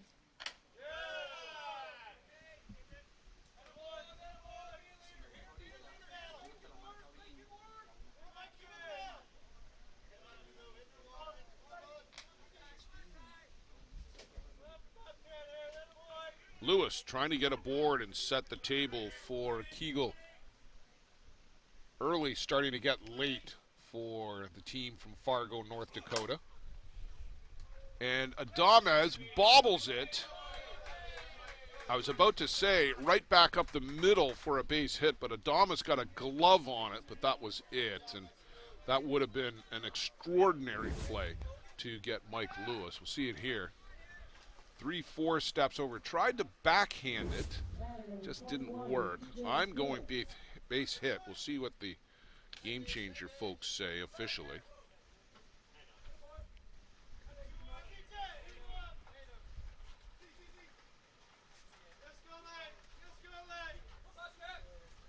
Game changer went with the single as well. BJ Gullick to the plate.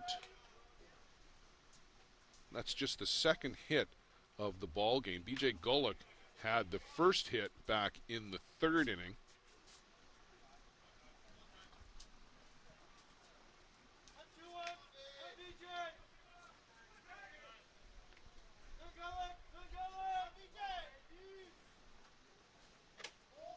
He moves Gullick back off the plate with that inside pitch.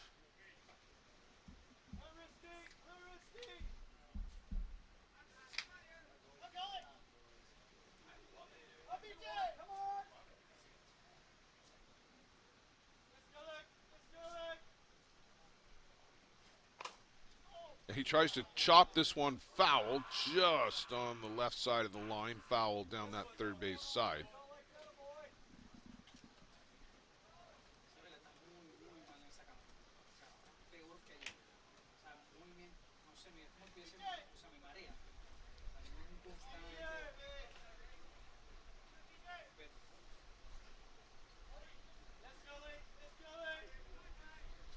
So Sebastian with the ball back on the board. Gullick back in the box, and big hole between Pannebecker and Adames.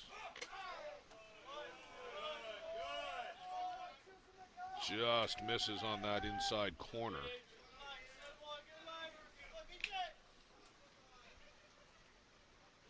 Sebastian on game changer at least up to 81 pitches. We've got 78 here on the screen. So somewhere in the neighborhood of 80 pitches for Sebastian.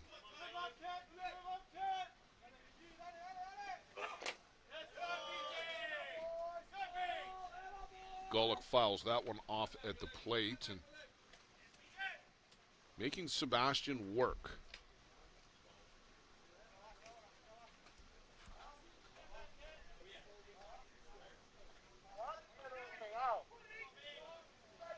The ability to handle the workload, never the issue with Ty.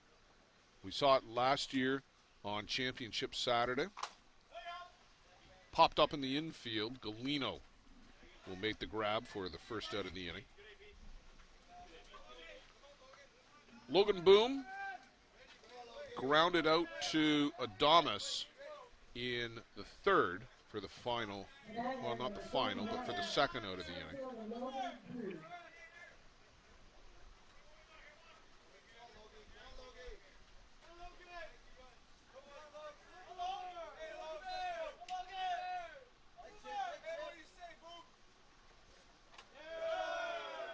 Upstairs to Boom, ball one.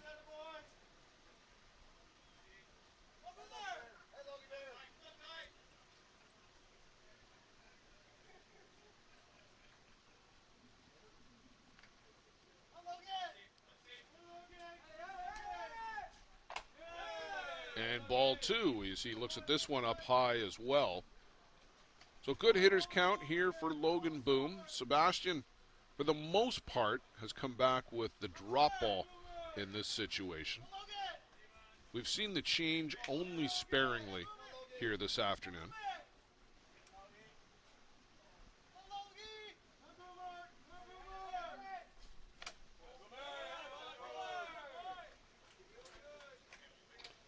That one misses up high, just over the letters.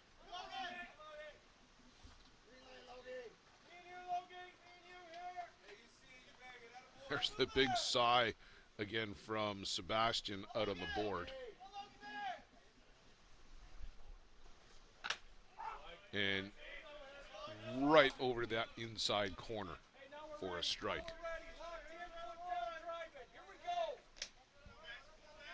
So 3-1 to Logan Boom, still a good hitter's count. We'll get both of them set. One on the box, one on the board.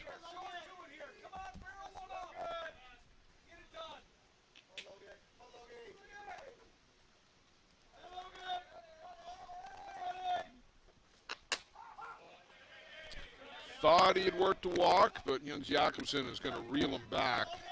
That called strike on the outside corner. So from 3-0 to 3-2, Sebastian will look to complete the comeback here.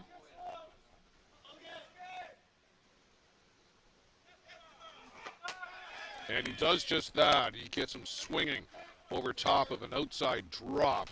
A good sequence from Rafa Flores and Ty Sebastian to sit down Logan Boom for the second out here in the the top of the fifth.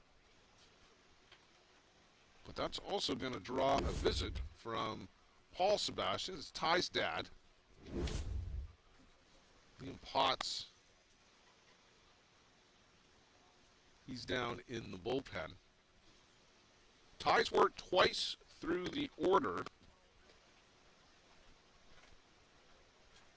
Just a reminder with Kimlinger coming up. He hit that line drive right back at Ty that he got a glove on that Galino was able to dive to and complete the rarely seen L 1-6 on your scorecard.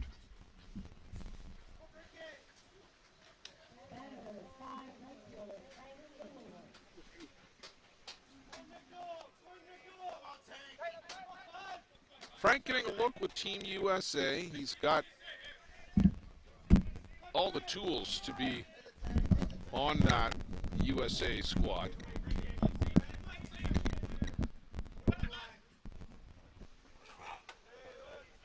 Just misses over the outside corner and joined again. Now his favorite spot. It's like Norm Peterson at the corner seat in the bar at Cheers. Wendy McLam, welcome back. Thank you. No free beer, but it's shady.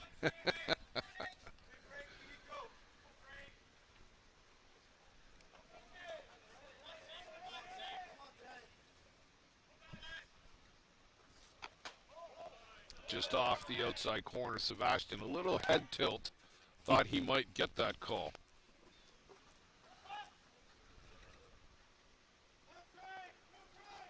Mike Lewis led off with a single. A pop-up and a strikeout has got us to Frank Kimlinger. And that will draw some attention as Lewis trots up to second base. Frank Kimlinger, a hard ground ball right through the 5.5 hole between short and third. Very nice hit.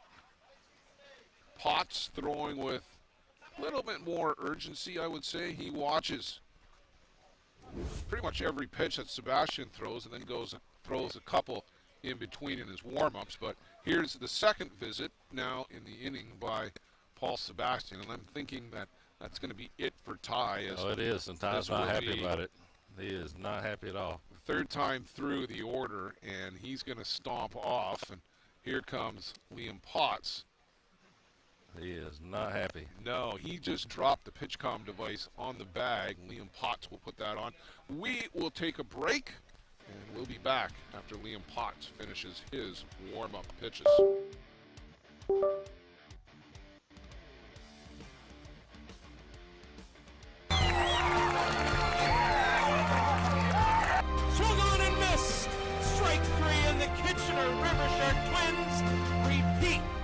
It's the local kid who wins it. Swing and a miss. Jarvis. Three-peats. Here comes the throw to the plate. Are the world champions.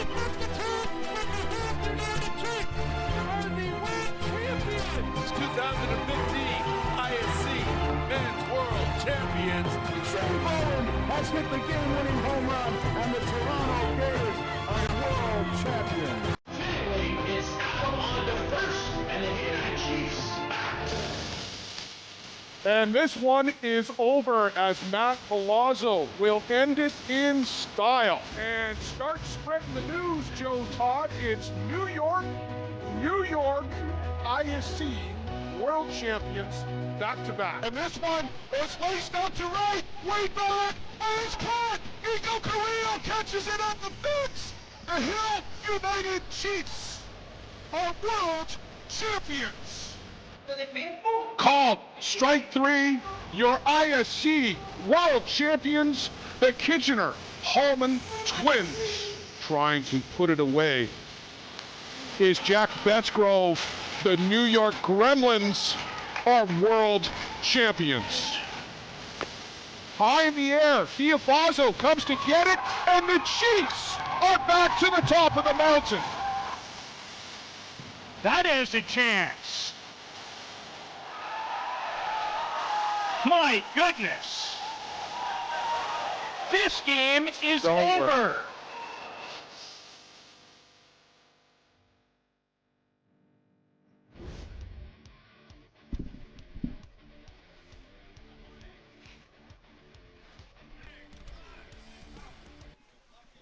Well, family dinner at the Sebastian household later this week is going to be a really interesting conversation starter about that particular pitching change.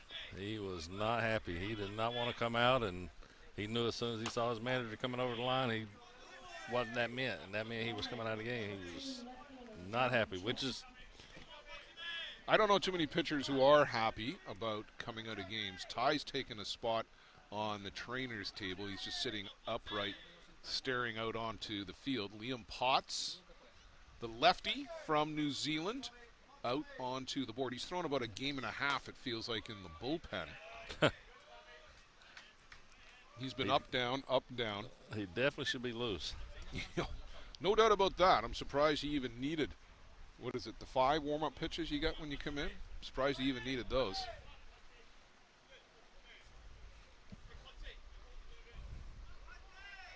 Runners on first and second. We got 2 out here in the 5th, and Tom Check.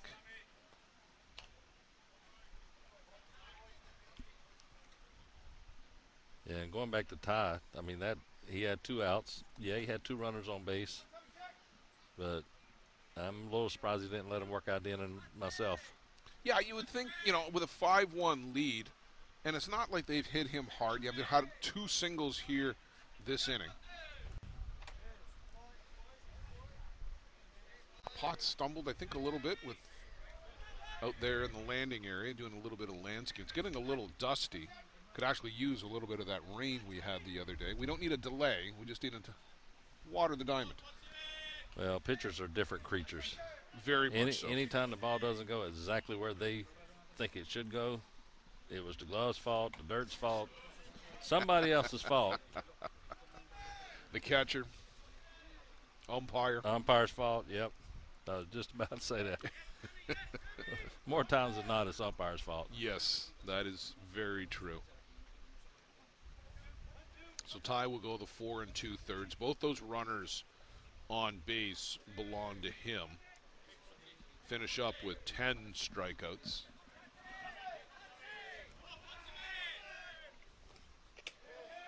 That one just misses downstairs. Potts left-handed, changes speeds, relies on location.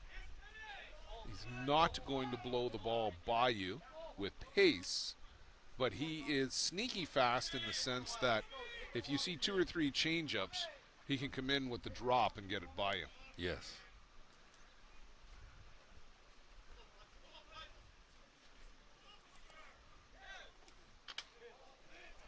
And Tom Check works a walk And now the base is loaded. So a good look here for the Kegel Black Knights with an opportunity to get back into this one with one swing of the bat. And guess who's up? Jeff Lewis. One of their, if not their most dangerous hitters in the lineup. Mr. 3, 4, 5, Jeff Lewis, Mr. 800, Jeff Lewis, Tyler Damon, Tyler Booley. The three of them have done a lot of damage for Kegel here this week. They've been very opportunistic with their scoring here at the 2026 ISC World Tournament.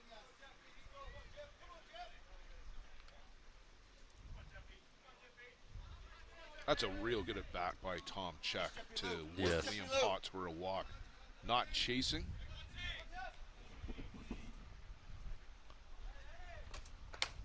Lewis, hard hit up the middle. That's going to bring around 2 for sure. Check will speed around. He's going to try to score. The throw is late. Up to second goes Jeff Lewis, and the Kegel Black Knights are right back into this one. And that just made Ty a little bit more happier. You can see the steam coming out of the ears from Ty Sebastian if you look really closely. So those first 2 runs were his. Which he's a competitor. I mean, all competitors want the ball. They want to be in that position. He wanted to finish the inning and finish the game. That is the second time today, too, that Tom Check has scored on a real opportunistic play. He scored from first. He came all the way from first on that one. Jeff Lewis up to second on the throw to the plate that was offline. And they're a base hit away from tying this ball game. I was just about to say, all of a sudden we got ourselves a ball game. All of this with 2 out as well. Mike Lewis started it with a single, a pop-up by B.J. Gullick, a strikeout to Logan Boom. Kimlinger, the single, the pitching switch. Check, a brilliant at-bat to work a walk. And then Jeff Lewis, going to give him 2 RBIs, and then the third run scoring. Oh, come on. Give him the third RBI. We'll give him the third RBI? Oh, yeah. All right, sure. 3 RBIs. He earned it. It was all speed. It wasn't an error. Oh, yeah. He went and got it. Yeah, the Lewis brothers, they're the heart and soul of this team. And you see why. Mike started it, and Jeff's finishing up. So got him right back in the game. And Tyler Damon, an opportunity to knot this one at 5 as this Kegel Black Knights team just refuses to go away. They get him to chase outside. But we got ourselves a will of a ball game here over the last couple of innings, Randy McLam. 5-4. Kegel Black Knights score 3 here in the 5th.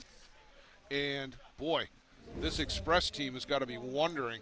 They've used up a lot of their bench already, too. So it's the guys on the field that are going to have to do it. Well, that dugout got mighty quiet.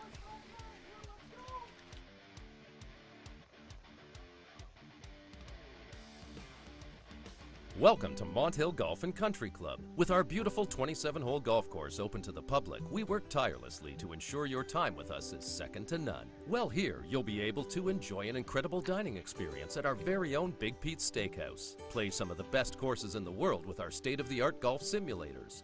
Upgrade your gear with the top brands at our pro shop, or host a stunning wedding, event, or conference inside one of our beautiful ballrooms. Learn all this and more at monthill.ca. We can't wait to see you soon.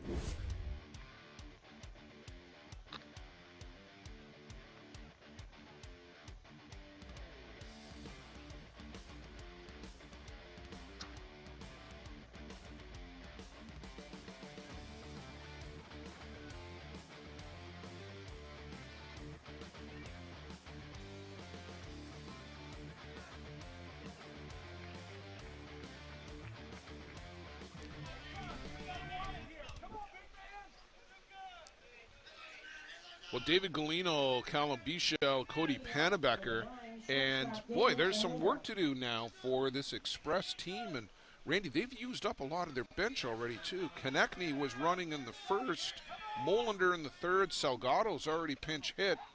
Like I said, it's going to have to be the guys on the field that are going to get this one done.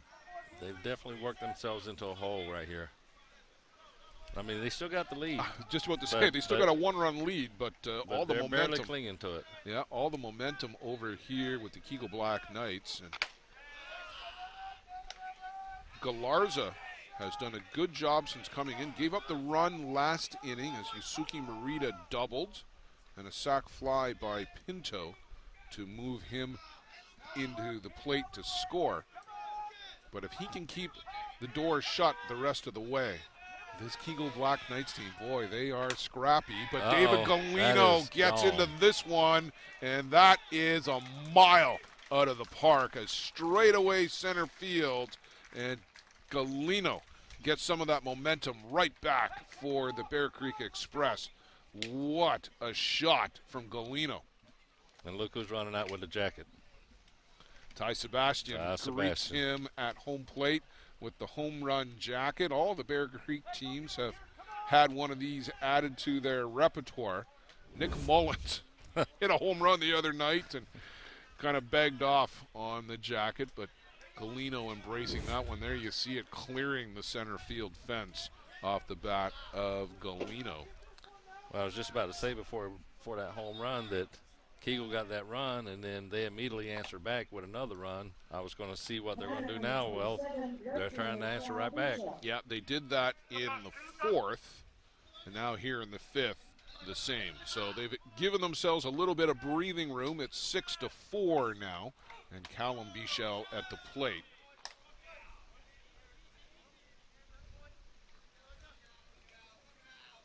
The most important thing is, like we like to say, they've got the hammer. So they're the home team. They get last at bats. So they get to decide their own fate. High hopper on the infield.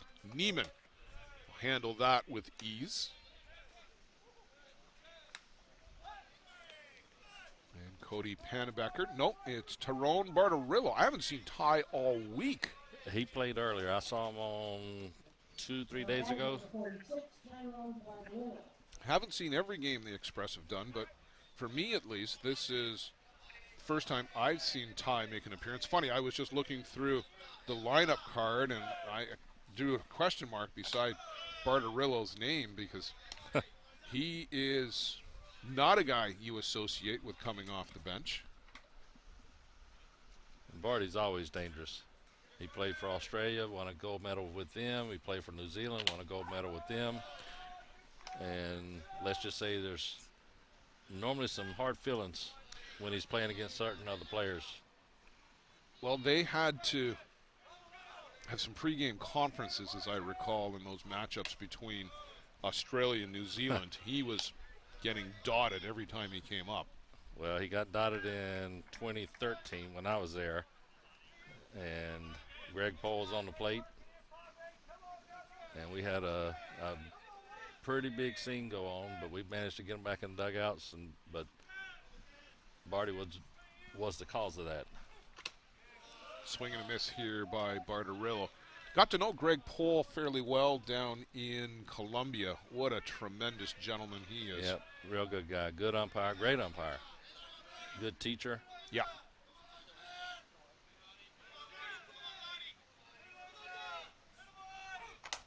This one's lifted up and out of play. I always used to refer to Tyrone Bartarillo as a professional hitter. He would, just all business when he came to the plate. Didn't chase pitches for the most part. Always put good swings on the ball.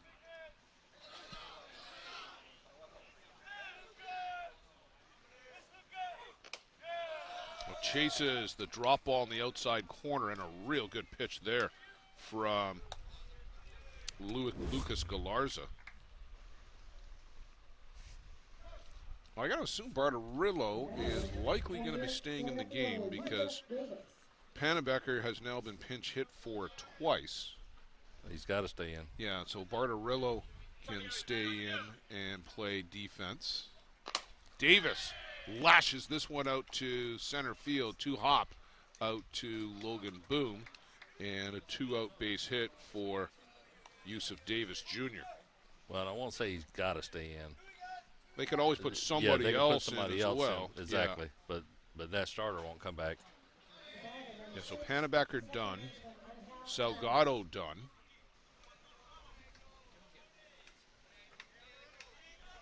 Bartarillo, I think, will have to go get a glove.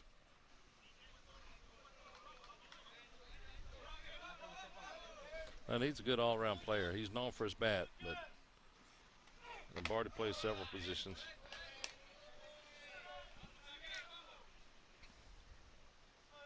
So back to the top of the shop for Angel Adames.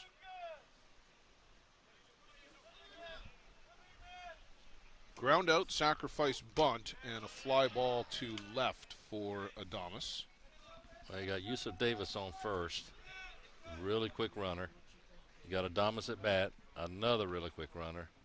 So if he gets a hit here, you're going to see some bases. Yeah, this will taken. put some pressure on the defense. The short way at second might not be so short with Yusuf Davis coming down at you. And now that they got that insurance run, I wouldn't be surprised to see Davis steal. But Booley was coming up throwing there on that one.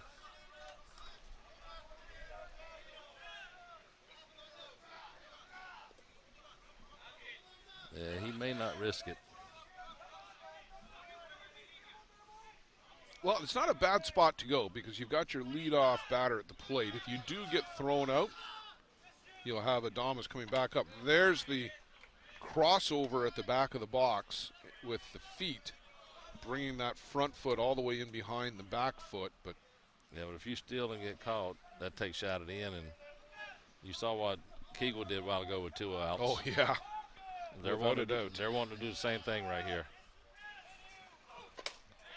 Line shot right at Sam Neiman. Tried to slap it, but right guy, right place, right time for Neiman. Express do get one of them back, but Fargo, they're going to come up here in the top of the 6th and look to rally a little bit further.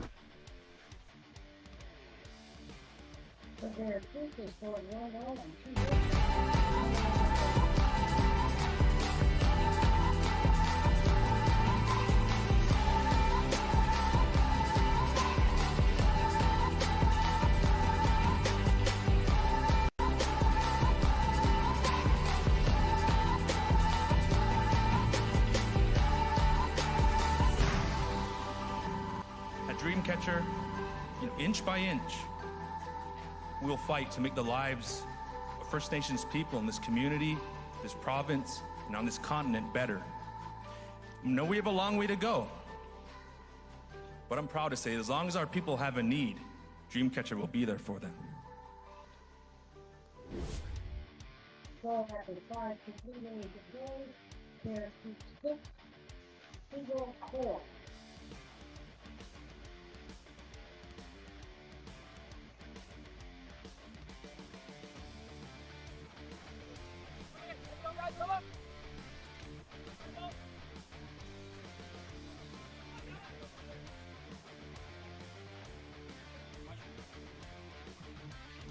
Well, Roger Daltrey of The Who used to sing, "Meet the new boss, the same as the old boss."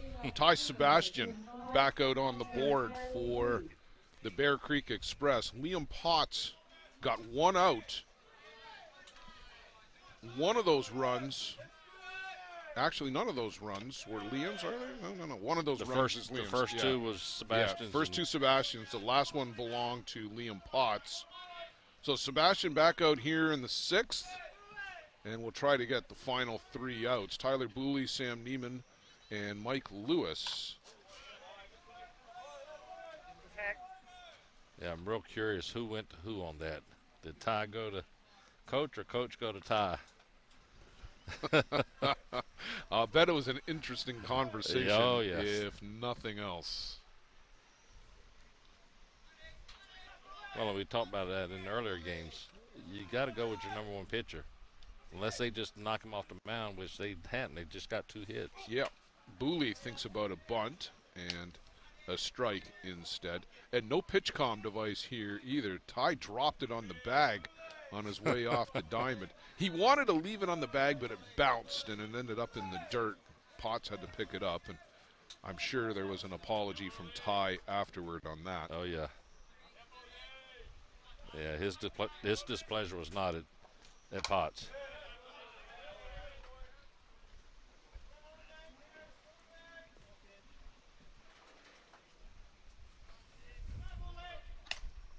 But I've seen this multiple times this week here too, Randy, where the starting pitcher leaves and then has come back in. It doesn't happen often, but over the last 3 days, I think this is the 4th time I've seen it. Booley is 0 for 2. Strikeout swinging, strikeout looking. And strikeout looking again this time.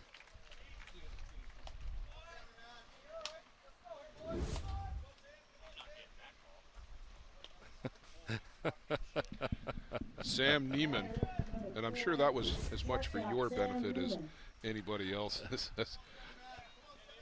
Tyler Booley walked by, said he's not getting that call.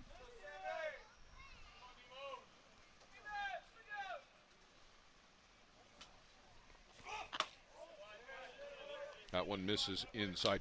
It's been a pretty tough go for 4, 5, and 6 in the order for the Kegel Black Knight. 8 of Sebastian's now. Well, we got Mike Lewis on deck. He's the one that started that last rally.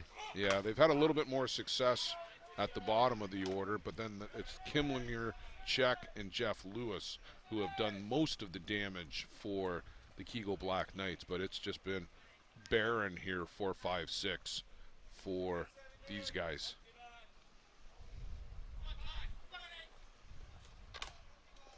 That goes off the leg.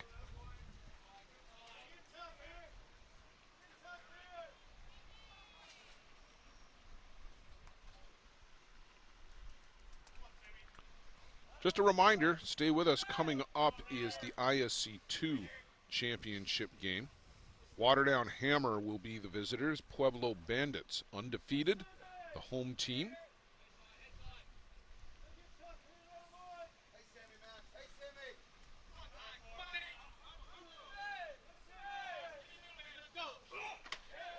Up and in to Neiman. Bandits looking to win their second ISC championship in the past couple of years. 2023, they took that title back to Colorado.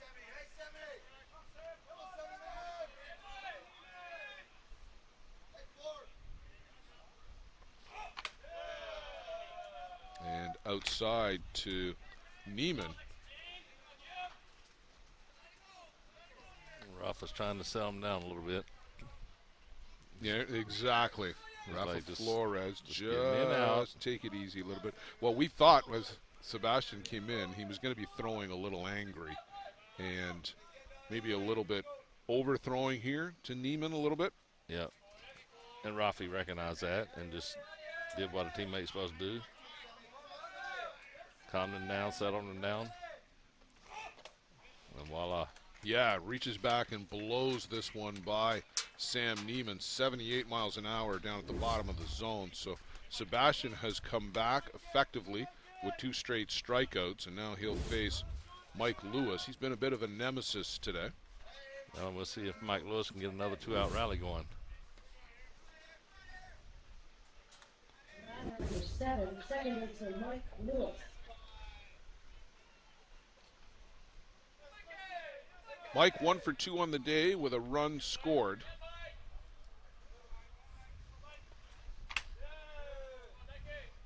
This is up high. Been very good defensively for Kegel as well. All week, they have just been scrappy. They don't hit a lot of home runs. They just make contact, put the ball in play. They play good defense, and they've been really opportunistic. When it's there, they've been able to capitalize.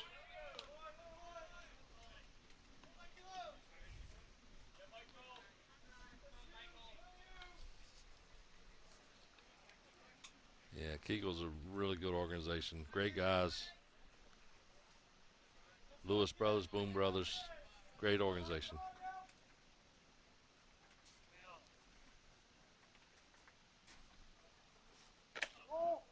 That misses inside Not to by Mike much. Lewis. No. Rafa Flores giving Jens Jakobsen an extra long look at it. Have you ever wanted to change your mind after the catcher held the ball for you? Oh, sure. Yeah? Every time. That's why they do it. I know. I've yet to actually see it happen, though.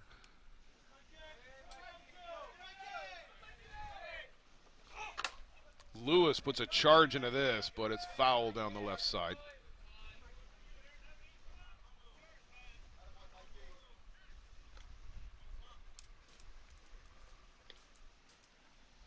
Suddenly a little overcast. Feels fantastic. Yeah, it was very warm out on the field. Just a hint of that breeze still. But just the last 2 days, it's been blowing in, or at least the worst across, as opposed to out, like we had most of the week.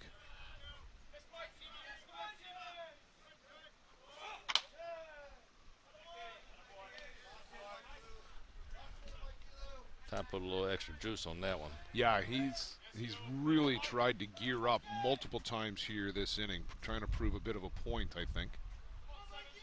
But like we talked about a couple games ago, you have to stay within your zone where you throw and hit your spots correctly. When you try to overthrow and throw harder, you miss those spots. When I think he hurt Flores' hand, too, he's shaking it out. Mike Lewis has come over. Rafa's such a big baby. He truly is, but he's so funny. He's had a couple of moments this game again that's just had me chuckling. You should be back there with him. Oh, I can only imagine. I think he probably knows more English than he lets on, too, I assume. He does. He helps me with my Spanish. I remember the first time I ever called behind Rafa. Let's just say he called me a very unpleasant name in Spanish, and you already knew that, though? Oh yeah, he didn't know I spoke a little bit of Spanish. So when I said something to him in Spanish, he turned and looked, and his eyes got real big, like, oh crap, he knew what I said. And ever since then, we've gotten along great. Oh, that's good.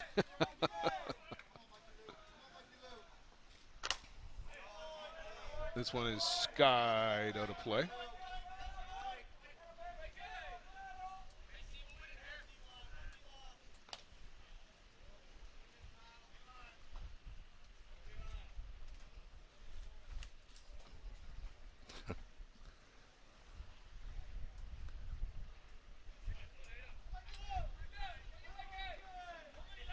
Apparently we got a perfect game going in the Legends division up on the diamond in front of us there. Wow. Through 5. Ricardo Bellozo. Bellozo? I don't care what division you're in. A perfect game's impressive. Mike's fighting to stay alive. This is a really good at bat. You know, we talk about these individual battles, baseball, a team game, but you get to these individual battles between the pitcher and the catcher and the batter. And Mike Lewis fighting to stay alive.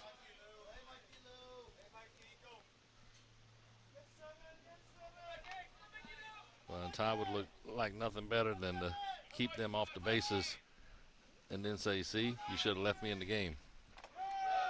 Well, ball 4. What a great at bat by Mike Lewis. 2-out walk. BJ Gullick, 1 for 2.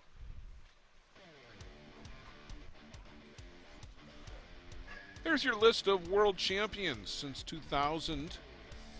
Boy, some great names on here. I go back to 2002.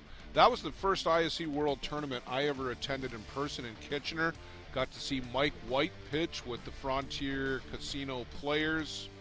This run by Muslar from 01 to 3 and 4, County Materials, so dominant in those years. Corey Garew with the Farm in 07. And then more recently, you see there's lots of Hill United Chiefs and Gremlin flags there. Toronto Gators snuck in at one point. We got a pinch hitter here as Galarza's hitting for himself. So he's gone in for B.J. Gullick. So the Defoe appearing in the DP spot. Just a little bit of everything here this week, Randy. Oh, yeah.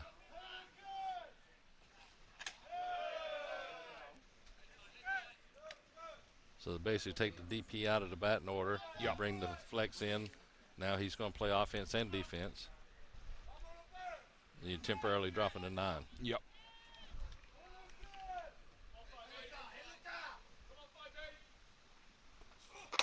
And he hammers this one. Oh, Adames steals away a base hit from Lucas Galarza on the right side, diving.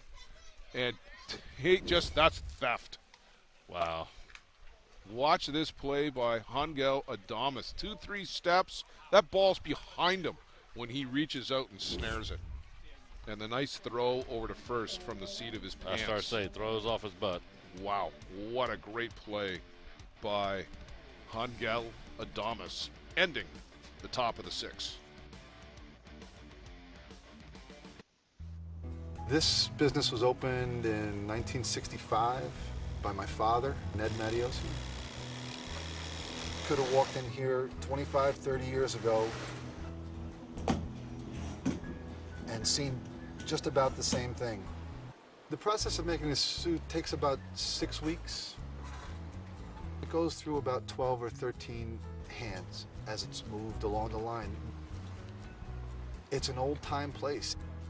Making stuff from scratch here in the city at a reasonable cost. It's a very personal type of business.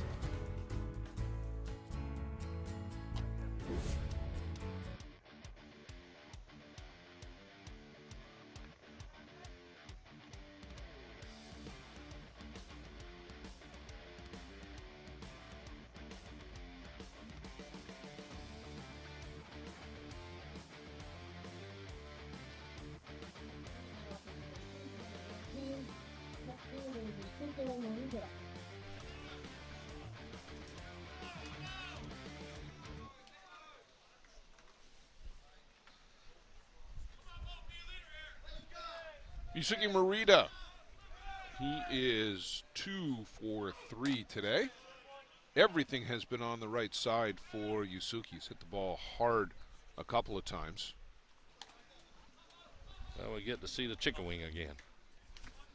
Yes, he has had the chicken wing going.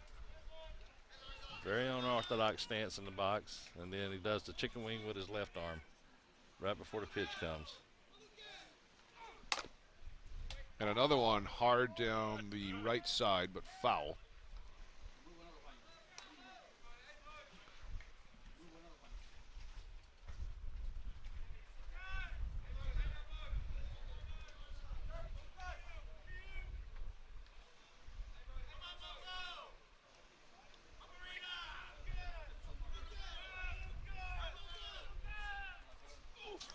And to the screen from Galarza. I haven't seen too many of those today.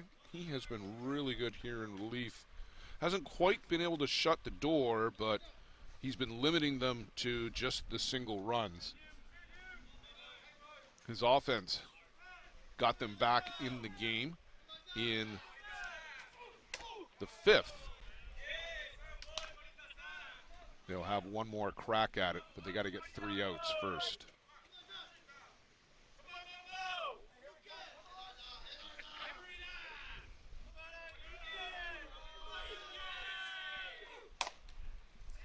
Jeff Lewis, 2-hopper, will step on the bag, and Yusuke Morita, boy, just like clockwork, he has been down the right side every time today.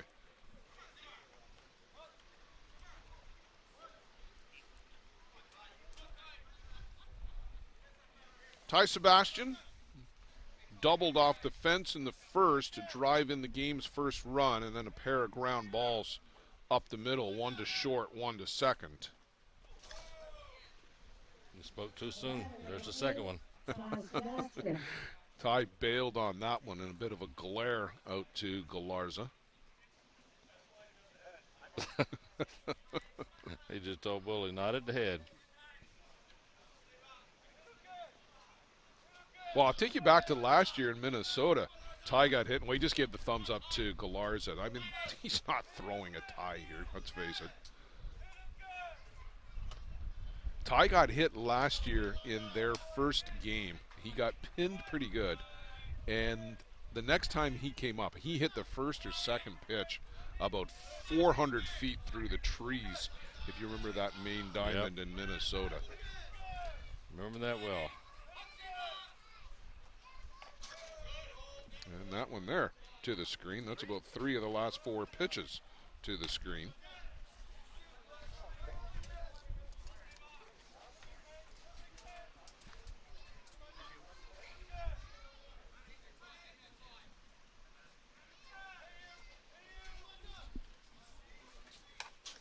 A big cut here by Sebastian.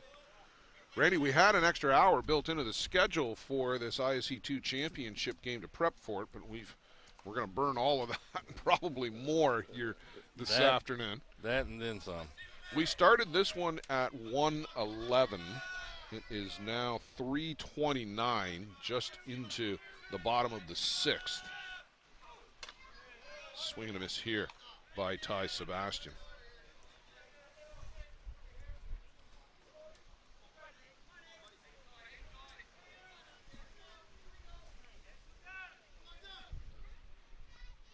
They got a little battle going right now between Ty and the pitcher. As soon as I say that, sits him down.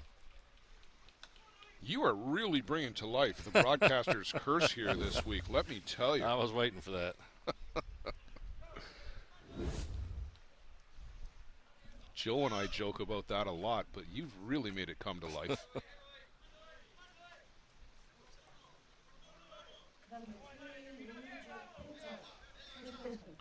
Luigi Pinto has smoked the ball all 3 times today. And the catch is Tyler Booley in the mask with the follow-through on the swing. Tyler's already had a rough day behind the plate, and he needed that like he needed a hole in the head. Almost got a hole in the head, maybe a dent.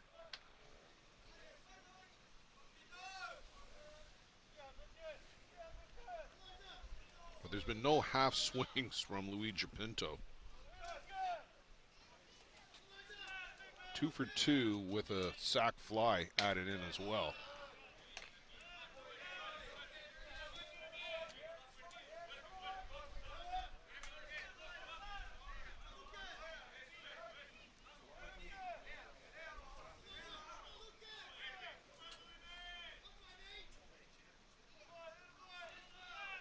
Long look in from Galarza. Now he steps off as he and Booley can't get on the same page. 2 down here in the top of the 6th. 0-2 as you see on Luigi Pinto. Able to hold back on that one. That's a good pitch to try to get him to chase. The Bear Creek dugout's come to life a little bit now. It's been remarkably quiet this game. You'd never know that this was an elimination game on Friday at the ISC World Tournament.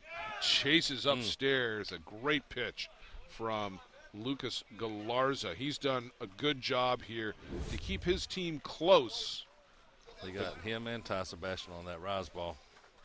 They got to go to the top of the 7th. They're down to their final 3 outs. The Kegel Black Knights. 2 to tie, 3 to go ahead.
BJ Boom will pinch it for son Logan and try and set the table for Frank Kimlinger in the top of the order. That's where most of the damage has been done for Kegel today. It's at the top. They got to turn it over and hope you can get a base runner. Good hack there by BJ Boom. Jens, I thought he was going to kick the ball a little bit further away from Rafa Flores there, just for fun.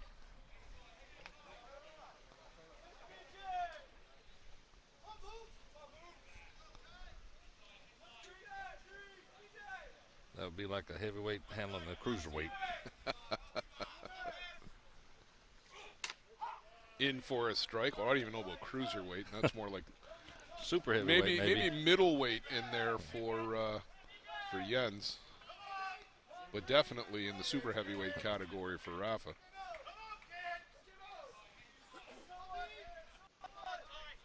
Sebastian trying to get the leader here in the 7th. BJ Boom trying to set the table. That is up, and that's going to go out of play just on the other side of the fence. Flores, he's got the glove up against the fence, and he's like, come on, give me the ball. He's such a clown. He's still talking to the fans. It's Tim Maz, too.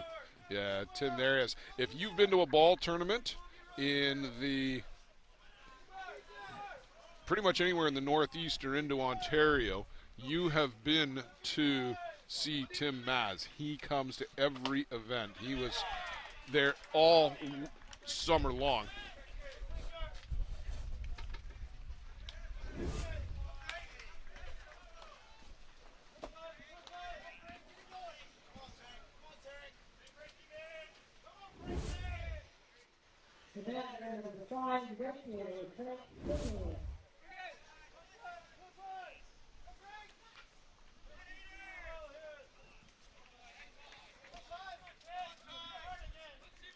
So with one down, Kimlinger.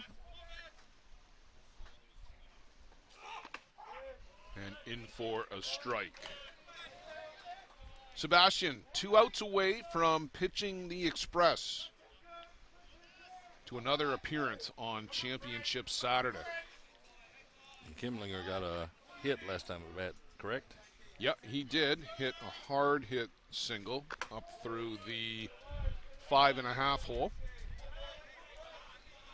That was at the time, the last pitch that Ty Sebastian had thrown. And you just had to go back there, didn't you? Well, you know, we always want some conversation starters. Good cut by Kimlinger.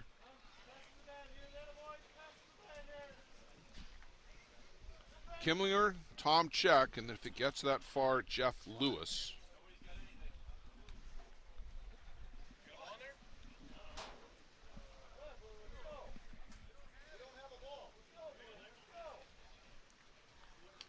Flores had one in his glove, didn't want to give it up.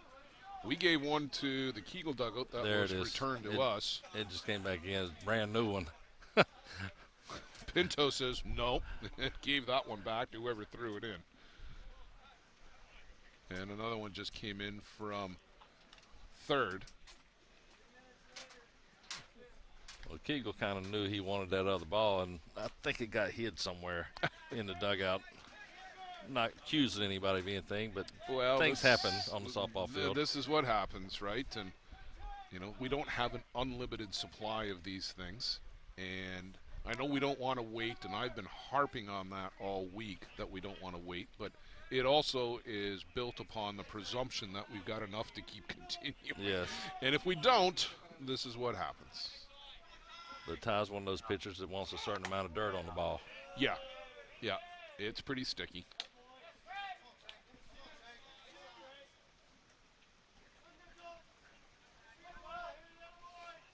But I will say, and Randy, full credit to all the umpires here, we don't see the balls with the real dark residue on them like we used to a few years ago. We seem to have cleaned that up pretty good. Well, like I told the managers at the meeting, if it gets too dark, the umpire take it out. We take it out of the game. Game controllers clean it up. Comes back later with a new life. Yeah, when we were using the white balls, and you got those darker balls, they got real tough to see out in the outfield.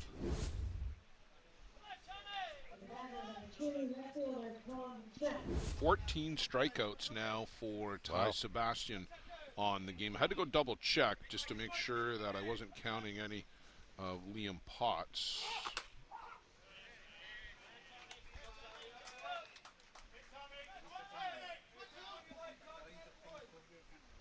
Well, Liam just came in for the 1 out, correct? Yes. Yeah.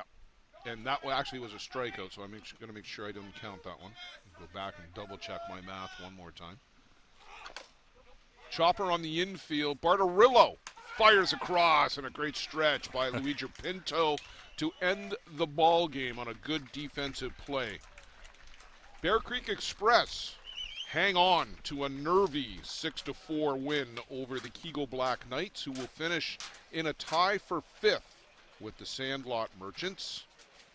A good game here. Little back and forth. Express out early. Kegel, the valiant attempt on the comeback, just falls a little bit short. Stay with us here. We're going to bring you the ISC 2 championship game coming up.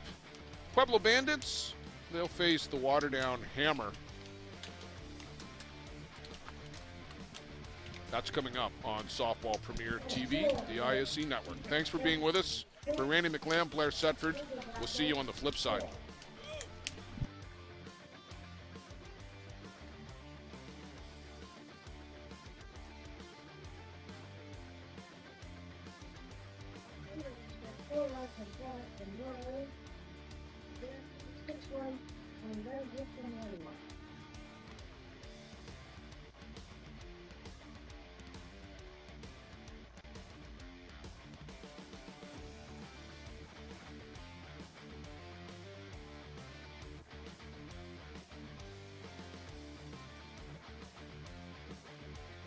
Thank you.